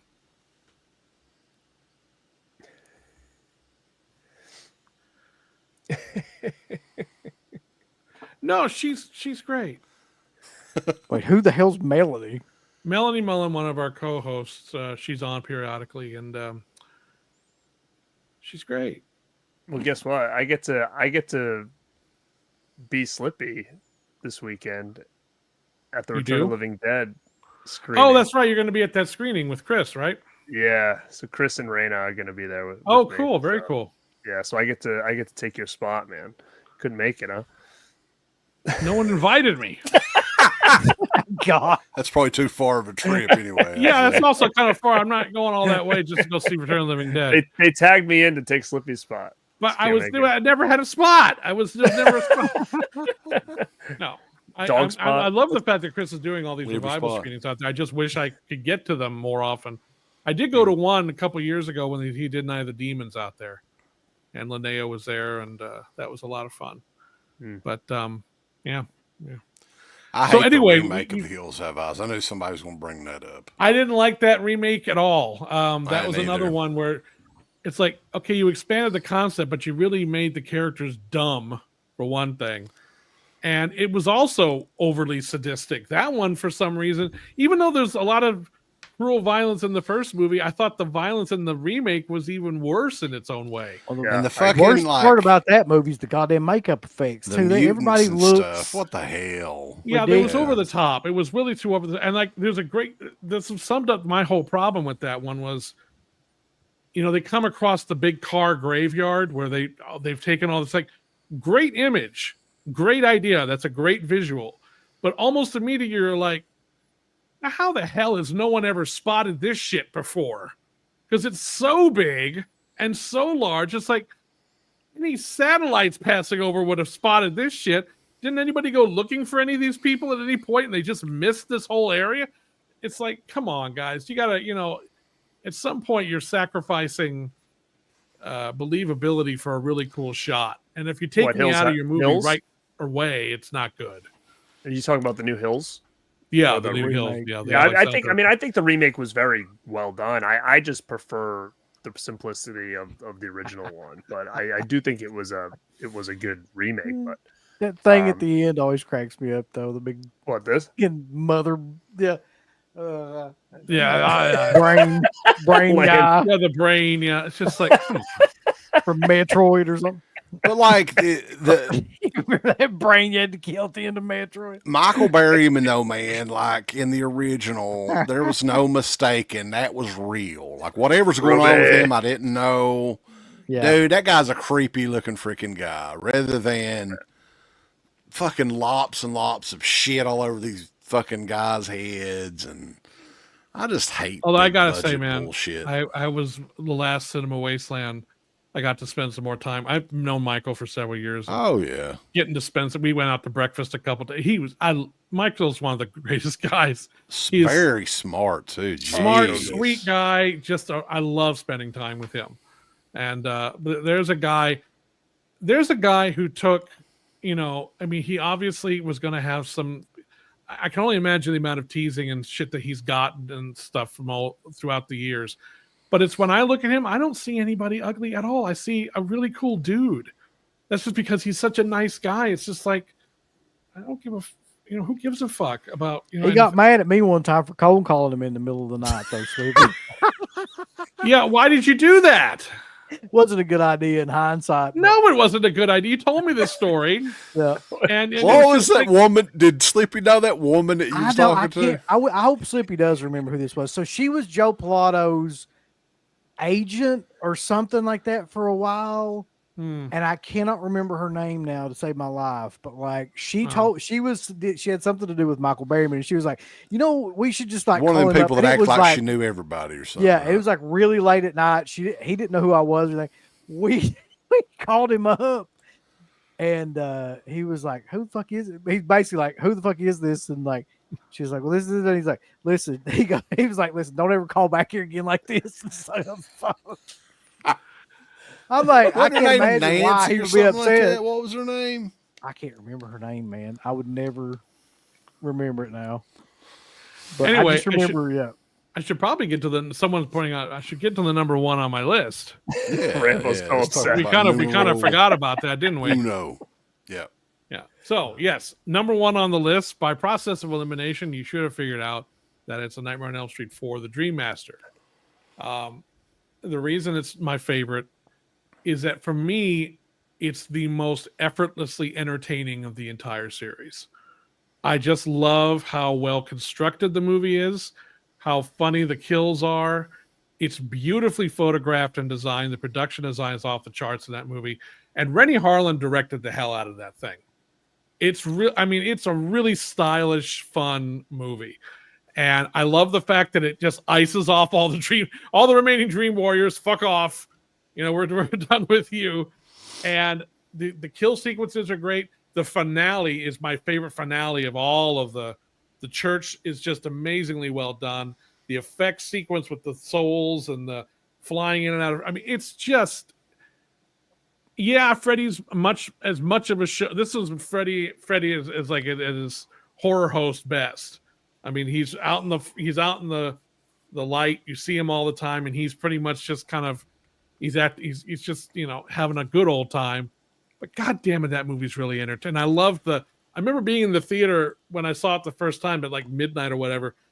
And when that one scene keeps repeating itself over and over and over again, people were getting up and like, something's wrong. That got me too, man. Like when I was only, what year did this come out? I would have only been like 8 years old when this movie came out, I think. And I thought for sure, like, because we had that happened before. And I was like, shit, they've, and then eventually I was like, huh? Right? This is like nobody knew because this was pre-internet. You didn't find out about things back then. So no, very pleasant. They did not. They covered that movie extensively in Fangoria, so I knew some stuff, but they didn't talk about that scene. So all of a sudden it's just like this keeps going back. It's like, get in the car, let's go. It's like, wait a minute. Hey, what? Okay. And then eventually it's like, wait a minute, didn't we do this? It's like, oh shit, this is just repeating it. And Nightmare 4 is just an incredibly entertaining movie. It's just an immensely entertaining film that has a great cast. The special effects work in that movie. It's like, I don't know how many different teams worked on that thing. The production design and everything too. Yeah. I had a wonderful conversation with Mick Strawn, the production designer on that. And he was telling me about a whole bunch of stuff. And I said, the church at the end is amazing. He said, that was thrown together so fast and it was so cheap. And it doesn't, we had to, it's all like cardboard. It's just like, you would never think that. It's like, really? Because it looks fucking fantastic. Yeah. And it's like, well, the beach sequence too. I love the beach sequence when he puts on the audience lost their shit when he put the sunglasses on. I mean, it was just, you want to suck face, blah. There's a million different set pieces in that movie that are all great too. They like all everything. The diner scene with the diner scene with the pizza. And I like the music in the movie too. Craig Safan's score is really good, and then the Roach Motel scene is fucking incredible. That freaked me out. Actually, when I first saw it, because I was like, that looks too real somehow. Like when her arms come off and they're just dangling. And that's actually the actress puppeteering all that shit. Even her roach body at the end, Brooke Dice actually did all that, and it's just like, yeah. But Screaming Mad George, Steve Johnson, I think worked on that. John Buechler, I think, may have worked on that. I know not K&B, but a lot of the K&B guys worked on that. It's just. And when the souls are coming out of his body, I mean, they're cutting between a regular sized body with England all kind of like dummied up in there, and then an oversized chest, and Linnea Quigley's head is one of the heads in there. Isn't that the one with the meatballs on the pizza? Yeah, and the little heads were, yeah. I mean, it's such a well crafted movie. Rick, my little meatball, little meatball. Yeah, it's. I love it. I love. 4 is just a really fun. Is it the scariest horror movie of the No, not even close. But who cares? This is, for me, it's so far removed from what the first movie and even the second movie were. It's interesting to see how quickly the series evolved into a much more mainstream, much more kind of user-friendly series that they felt after part 4, it's like we need to kind of retreat from that. I don't know if that was ultimately a mistake or not, but I think by the time Nightmare 5 came out, I don't know what movie. It wouldn't matter really what movie they did. I don't think that one was going to do very well because Freddy was already kind of on his way out, even after just such a short period of time. Also, Linnea Quigley has a very small but a very effective cameo in this movie too. The breasts coming out of him. Yeah. We need you for this part. Great. Steve Johnson was involved in it, right? And wasn't she married to Steve Johnson at the time of that movie or something? They were either married or getting ready to be married on. I think he might have been. Yeah, he might have been proposed to her on that set. I'm not sure. But yeah, they were definitely together at that point. And that's because they were also. She had also appeared in Dead Heat that same year, but in a scene that was cut. It's a zombie stripper. She puppeteered a zombie stripper for a Death Day party dream sequence that got cut from that movie. Weston says that Tuesday Night was hot. What do you guys think about her performance? Yeah, she was. And I like the song that she did for the movie. I love that. Yeah, song. it was a great song. Yeah, I mean it's a beautifully shot film, and Rennie Harlan was very creative with his camera work in that film. Stylistically, it was for me a leap over part 3, which I thought was also quite good, but it seemed a little more static compared to what was going on with this one. There was back in the day, we always talk about this whenever we bring Tuesday Night up because we interviewed her years and years and years ago, like early DEADPIT days. Mm-hmm. And you know how our accents are. Everybody should be used to them now. They understand what we're saying, right? Mm. But back then, people hadn't heard much of the creepy Kentucky and Uncle Billy, didn't understand the hillbilly talk and hillbilly slang. And we called her up. What was she doing? I think her and Lisa Wilcox had some sort of company or something together then or something. That's they did, but I can't remember what the name of it was, but they did. I don't either. But yeah, we just called her right up and got her extension and talked to her for a little bit. And we were explaining to her what the show was. And she was like, "What is the show?" And I think Uncle Bill said, "It's Horror Talk Radio Show." And she said, "Excuse me? What? What did you say?" Not horror talk. Horrors. Radio. Horror. Not a horror talk radio show. And another thing about Nightmare, I really liked Alice a lot. I really liked Lisa Wilcox, and I liked how that character was sort of this little mousy, kind of nerdish kind of girl, and she kind of grew into being this hero at the end. And the standoff between her and Freddy worked for me because it brought in a little bit of everybody that she knew and had loved and had died into the fight with him. And the fight's really fun. It's a really fun fight. And I love how they brought Freddy back in Forrest. Yeah, that's the one moment in the movie I remember being like, because they had been so good about the way they brought him back, and all the other films really connected to one another, or at least up until that they didn't really acknowledge Nightmare 2 so much. But in Nightmare 3, you know, he's in consecrated grave. He's been buried and the holy water, blah, blah. And then Kincaid is dreaming of the junkyard from the third movie. And all of a sudden this dog walks up and you're like, okay. What's the dog's name? Jason, of course. And then the dog just shoots a line of fire from his dick. And that causes... Come on, Jason, piss all over him, you pussy. And it's... He's waiting. I remember everyone in the... I remember that everybody in the theater was like, what the fuck? And they never explain it. There's never any explanation for why. I always thought when I was a kid that was the coolest shit of all time, though. I loved that. At the time, I remember thinking it's like, what the fuck? But now I love it because it's so fucking inexplicable. Yeah. It's just It still doesn't make a damn bit of sense. not but a like, lick of sense. But No. I Between buy dogs having flashbacks and pissing Freddy. Yeah, it's it's like, just like the dog is just like, so the dog just shot fire out his dick and woke Freddy up. Why? Don't ask why. It's a lot of Jason. fun. All right. Oh, that scene right after that though, where his skeleton like reformed, Yeah. was fucking killer too, though. Oh, Like, yeah. What did they do? They had to reverse shoot that. Or Yeah, it had to something, be right? reversed, kinda. Yeah. But that's still That got was one really of the best good. reveals when they pan along the ground. You see his shadow, and then they come up and he's standing there, and it's like, oh, that's a hero shot if we've ever seen one. And it's just, I guess, like you go to hell, tell him Freddy sent you. It's like, oh, bye, Kincaid. You know, again, they just waste the Dream Warriors right off the bat. It's just like, all right, those fuckers got to go, and it's like, all right. And that, at that point, I was like, all right, yeah, it's just like. Oh.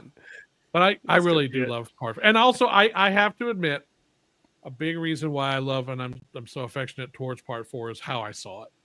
Because that really was a great night, seeing all four together in that theater. And it was the Queen Park Theater in Charlotte, North Carolina, which was off of this street called South Boulevard, which at that time was a really rundown kind of industrial part of town. I never went to that. I only went to that theater twice the entire time I lived there. One for that, and the other time because it was one of the only theaters to play Showgirls when it opened. And so I had no choice but to go there. No, think about, you know what the weird thing about Showgirls is? It was a big deal. There's back so in the many day. weird things about Showgirls. Well, yeah. But because it was NC-17, so there was only a couple theaters in Charlotte that would play it, and Queen Park was one of them. I go to see this thing, and I'm sitting there amazed at all the incredible amounts of female flesh that's on display in that movie. And it's gorgeously photographed and incredibly, just explicit, and just, all these women are just gorgeous. And I'm sitting there going, how is it that this may be the least erotic movie I've ever watched in my life? Considering all that's going on here, this is having zero effect on me. It's just like, I was like, wow, this is fascinating. They're gonna write books about how unerotic this fucking movie is. And I just remember walking out going, I feel like something went. Is something wrong with me? What happened here? This is not right. And then I watched it again when it came out on DVD or whatever years later. It's like, all right, now it's just nope. Still a boner shrinker. Doesn't work. It's just anti-boner. I can't imagine why. It's just like, and it's just like, again, it's just not like there aren't scads of beautiful naked women in every fucking frame of that movie practically. But it's Oh my God. no. But anyway, they bulldozed that theater not long after that. And now that area of town has become gentrified and is super expensive and hoity-toity. Now everything down there is like all new lofts and everything. It's like, not nearly as much fun. Oh yes, the graping scene, you're right, does not help. It's the most out of left field graping scene in movie history. The one character in Showgirls that you actually like gets graped by Yanni, basically. Mm-hmm. Just like, what the fuck was this for? This was like, oh my God. Yeah. Somebody said might be ED. Or is that just Ed? Just might be No, Ed. it must be Ed. There must be a guy named Ed that's a real problem. Might Yeah, it's be Ed, that old Ed, It's How But I amazing can would tell it you, be no, it if- was definitely not ED. That was definitely not what the problem was. I just found the movie stunningly unerotic for some reason. I think because it was so ridiculous at times, like the big swimming pool sex scene, like very explicit, but it's so goddamn ridiculous because the water's flying fucking everywhere, and it's like a wave machine that they've got going on. This is like, oh, come on, what the hell is this? Doesn't the guy try to like fill Elizabeth Berkley up and she's on her period or something like that too? Or I don't remember. Because like I remember seeing that, I was like, God damn, boys, when I was a kid. Nobody wants to think about that shit. He's wiping blood off his hands and all that shit. Yeah. Nasty. This If I is could a ask great- Rennie Harlan one question about Elm Street 4, what would it be? That's a good question. Because I wish that I don't think they did commentaries for 2 through 6 for this new set. They didn't do much of anything aside from a couple of featurettes. Yeah. And I'm disappointed in that because those movies have never had commentaries. And it's like, come on.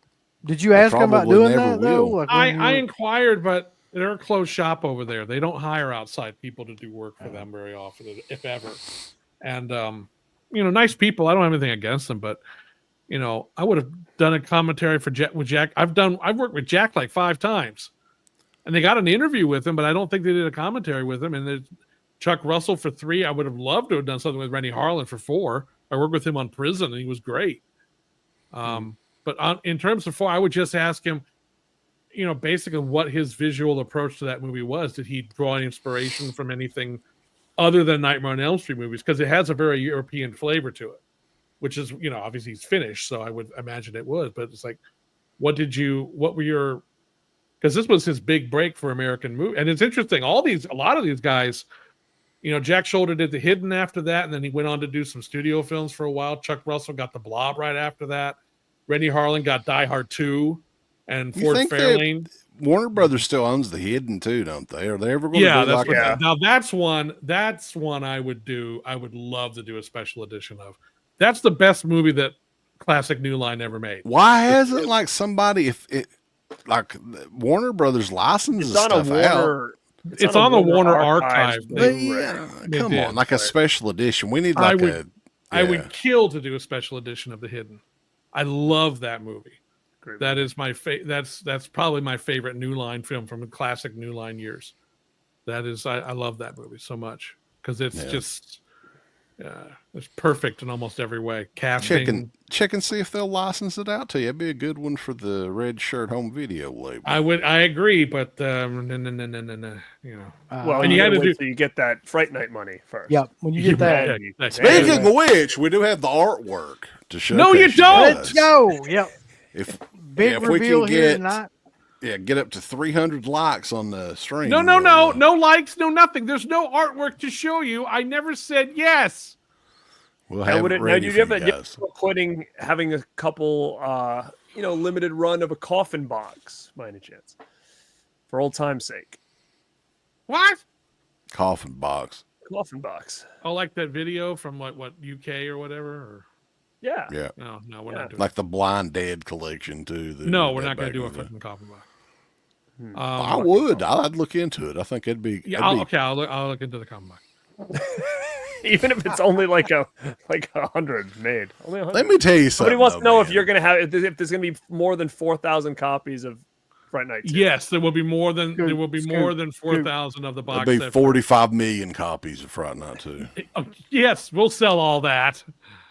No, it's going to be more than 4,000. That's for sure. And you were going to tell us too when Hunter's Blood's coming out tonight. No, It's got to be this year, no?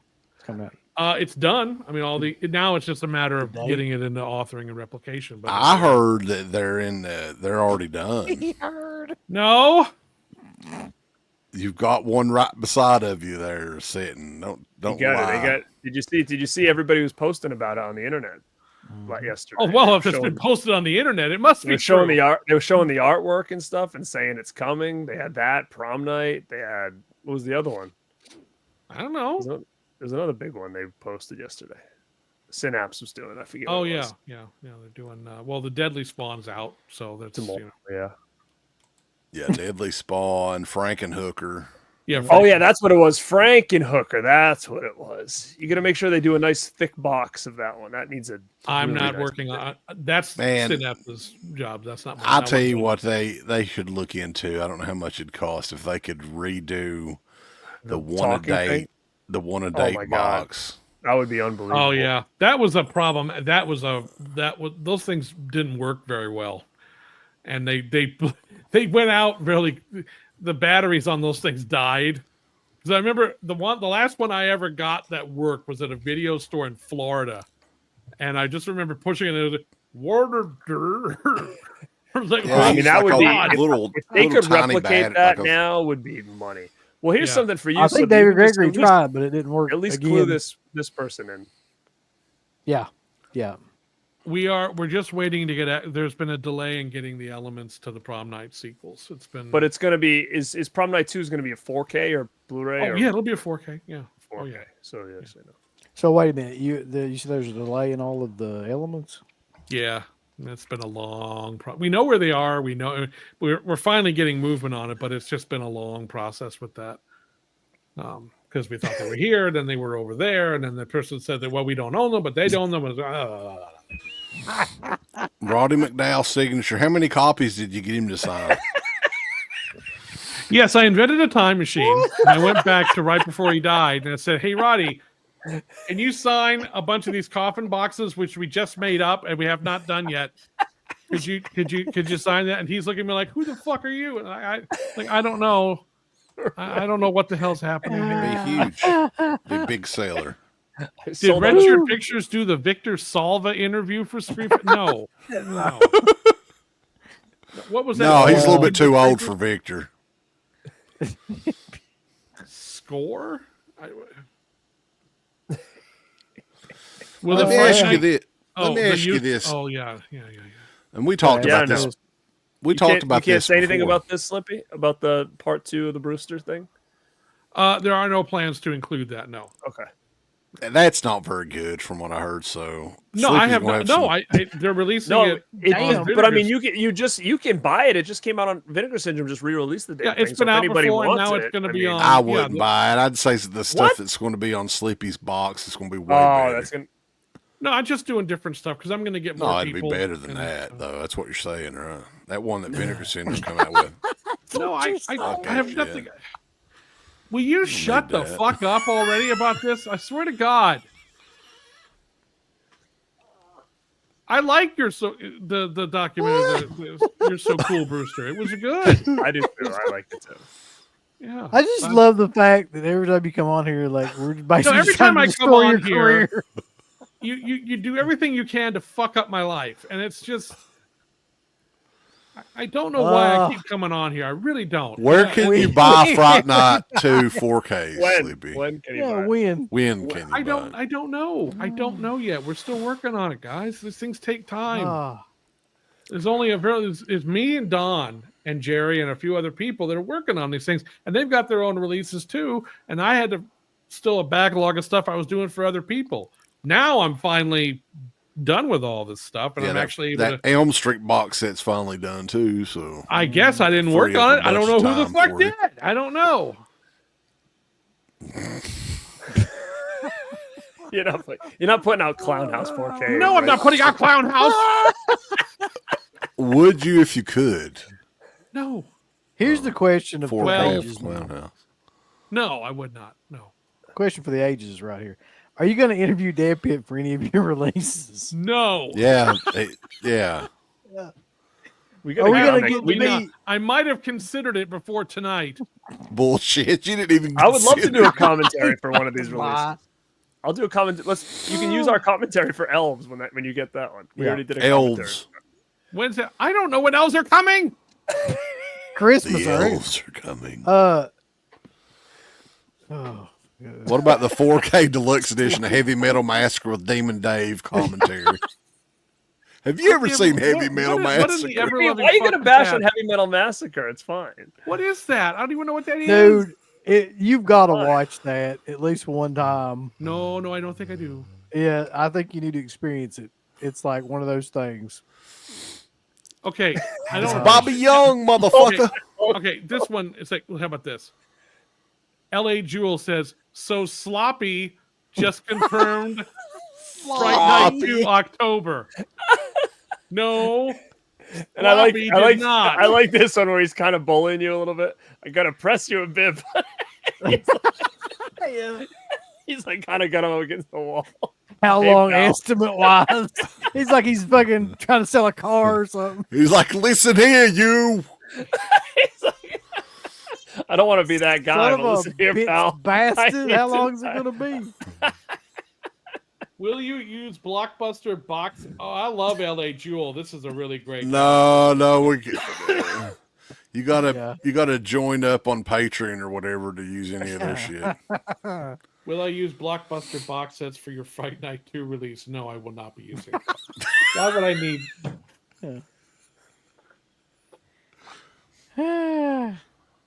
Oh, No, I cannot, Nubbins. God damn it! All joking aside, though. go to the brand new Red Shirt home video site tonight, right now. What when there's no with? Here's what you do: if you subscribe and you like it, this Brought video to you from by my channel, Shopify. That's And I'm, from the I'm DEADPIT driving Radio down to. I'm channel going on to burn your YouTube. damn house down. I swear to you get a God. special link to pre-order. We got the super chat though. They're don't getting know. Australian. Whoa! What the hell was that? Bushwhackers. That's our Australian What impersonations. the hell is that bushwhackers? He's like, okay.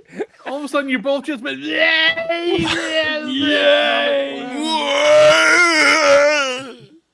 Tell him, Butch. Hey, Slippy, what did Tommy Lee Wallace say when you told him the Menendez brothers weren't the reason that Friday Night 2 was out of print for so long?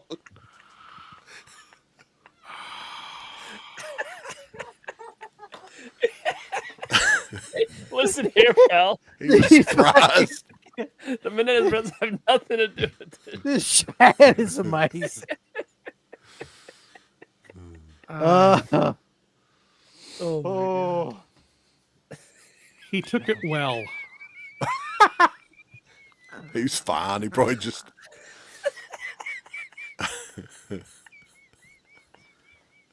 Hey, Mark!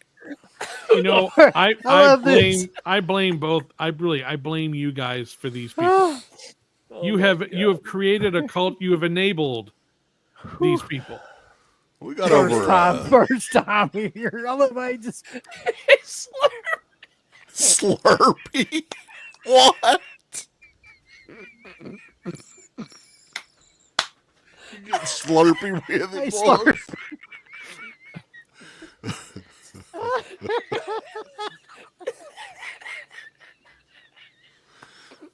Oh my God! Tomorrow there's going to be an image of his face. Michael Slurp Case Felcher. Shut up! Shut up! The Slippy Slurpees. Sleepy Slurpee. That's a new product for sure. Available for the first time at Living Dead Weekend, the brand new Slippy Slurpee. It's already out. Shut up! You can get them. You can get them in blueberry and strawberry. The Slippy Slurpees. Oh, Jesus. Slurpee. Everybody's calling you Slurpee on it. Oh my God! I can't breathe. I love you, Swampy. Shit. Anyway, No Lock says, Doctor said I only have 2 months to live, so you're saying there's no hope. Come on. There's You no three hope. guys can't work a little harder on it. Come on. Fuck you, No Lock. Seriously. Fuck you, buddy. You're going to be gone before that ever comes out. It's going to come out the day after. Here's a super chat for you. My man crush. What? You're a big fan of Kane Hodder. What's with the everyone? Beverly Hills Cop 2. All I ever said is I didn't like the movie. Jesus Christ with fucking Beverly Hills Cop 2. I didn't realize that was the linchpin of so many people's fucking childhoods. God, you would have thought I traveled back in time and raped everyone's mom. Jesus. I didn't like Beverly Hills Cop 2. Fuck you, goddamn it, you incel woke fuck. Like, His name is Slippy, and he's gonna rape your mother. Real quick though, LA Joe has a question. Hey, Sloth. Slothy. Now come on. Will it get released? Released in West Virginia.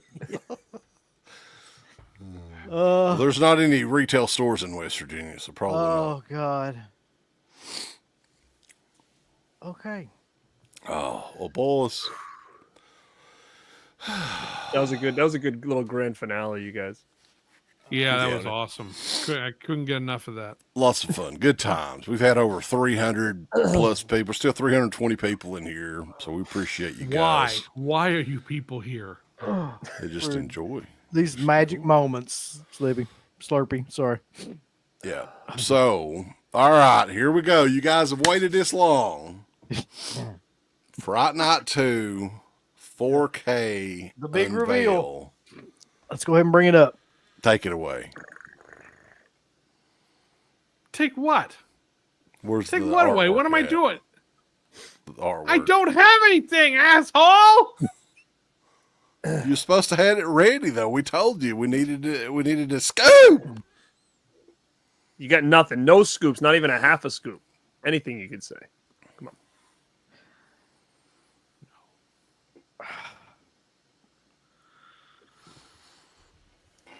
Felcher just mooned the camera. That'll shut CK up.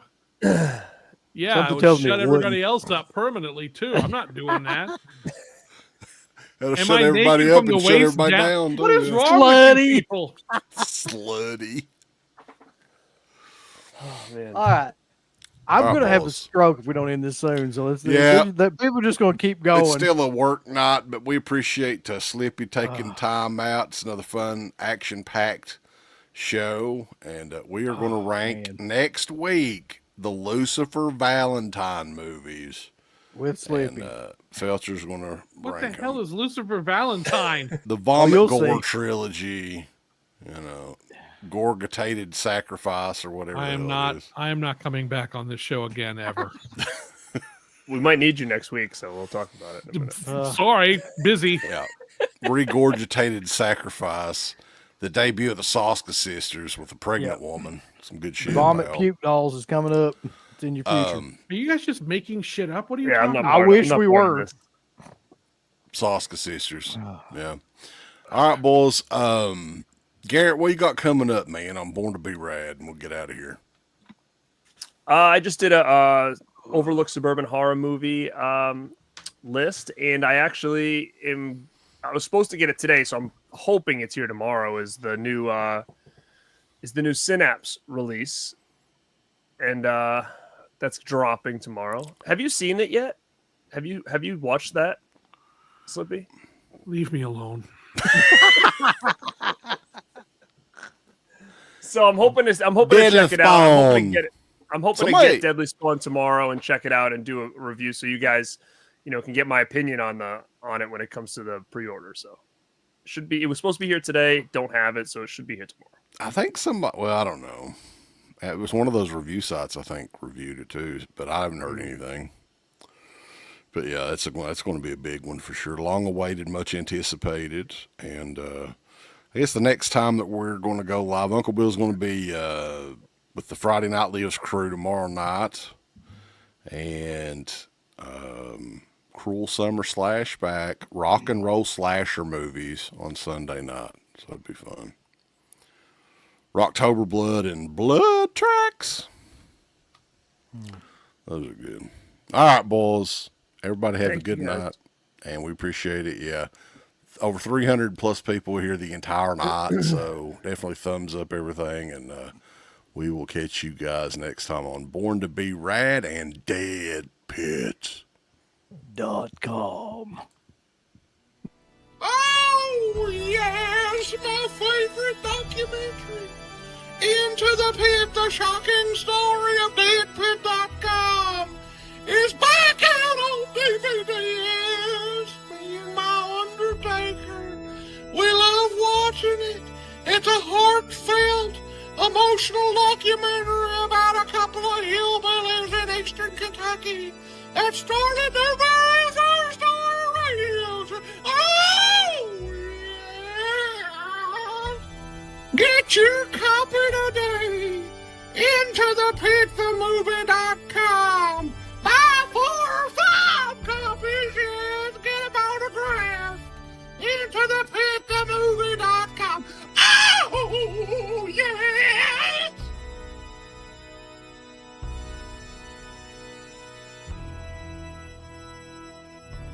I want all these people to click everything they're supposed to click.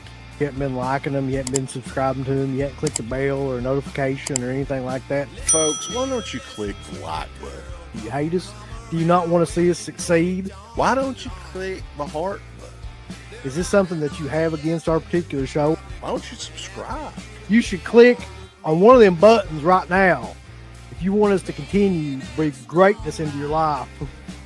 There's all kinds of wonderful shirts over at shop.deadpit.com. Simply the best horror shirts. On TeePublic, there are others, but they all suck. You can get some Dead Pit Radio shirts. You can get Last South on the Left. The Hills Have Eyes. Texas Chainsaw. Oh, wait, you can't say Texas Chainsaw. All kinds of shirts, folks. You're gonna love them. Shop.deadpit.com. Special thanks goes out to our supporters on Patreon. You know what kind of stuff you can get on Patreon, Uncle Bill, starting at only $1 a month? What's that? Access to every Dead Pit show since 2005. We got almost 200 fan commentaries that we've done over the decade. Here's what other fucking Patreons do. They're like, hey, give us money and then we'll let you see a video early that we're going to release like a fucking week from now, and then that's all we're going to give you. Meanwhile, we have a literal jukebox full of songs, thousands of reviews. I don't even know how many shows are up on there now that we've done over the years. Hundreds of thousands. You need to figure this out now and subscribe to us on Patreon and YouTube and Instagram. Help us to 1 million. The road to 1 million subscribers starts today. So DeadPit on Patreon.com. Join today. Tiers start at only $1, but I'd recommend at least the $10 tier. You can do 50. The stock market's crashing around us, folks, but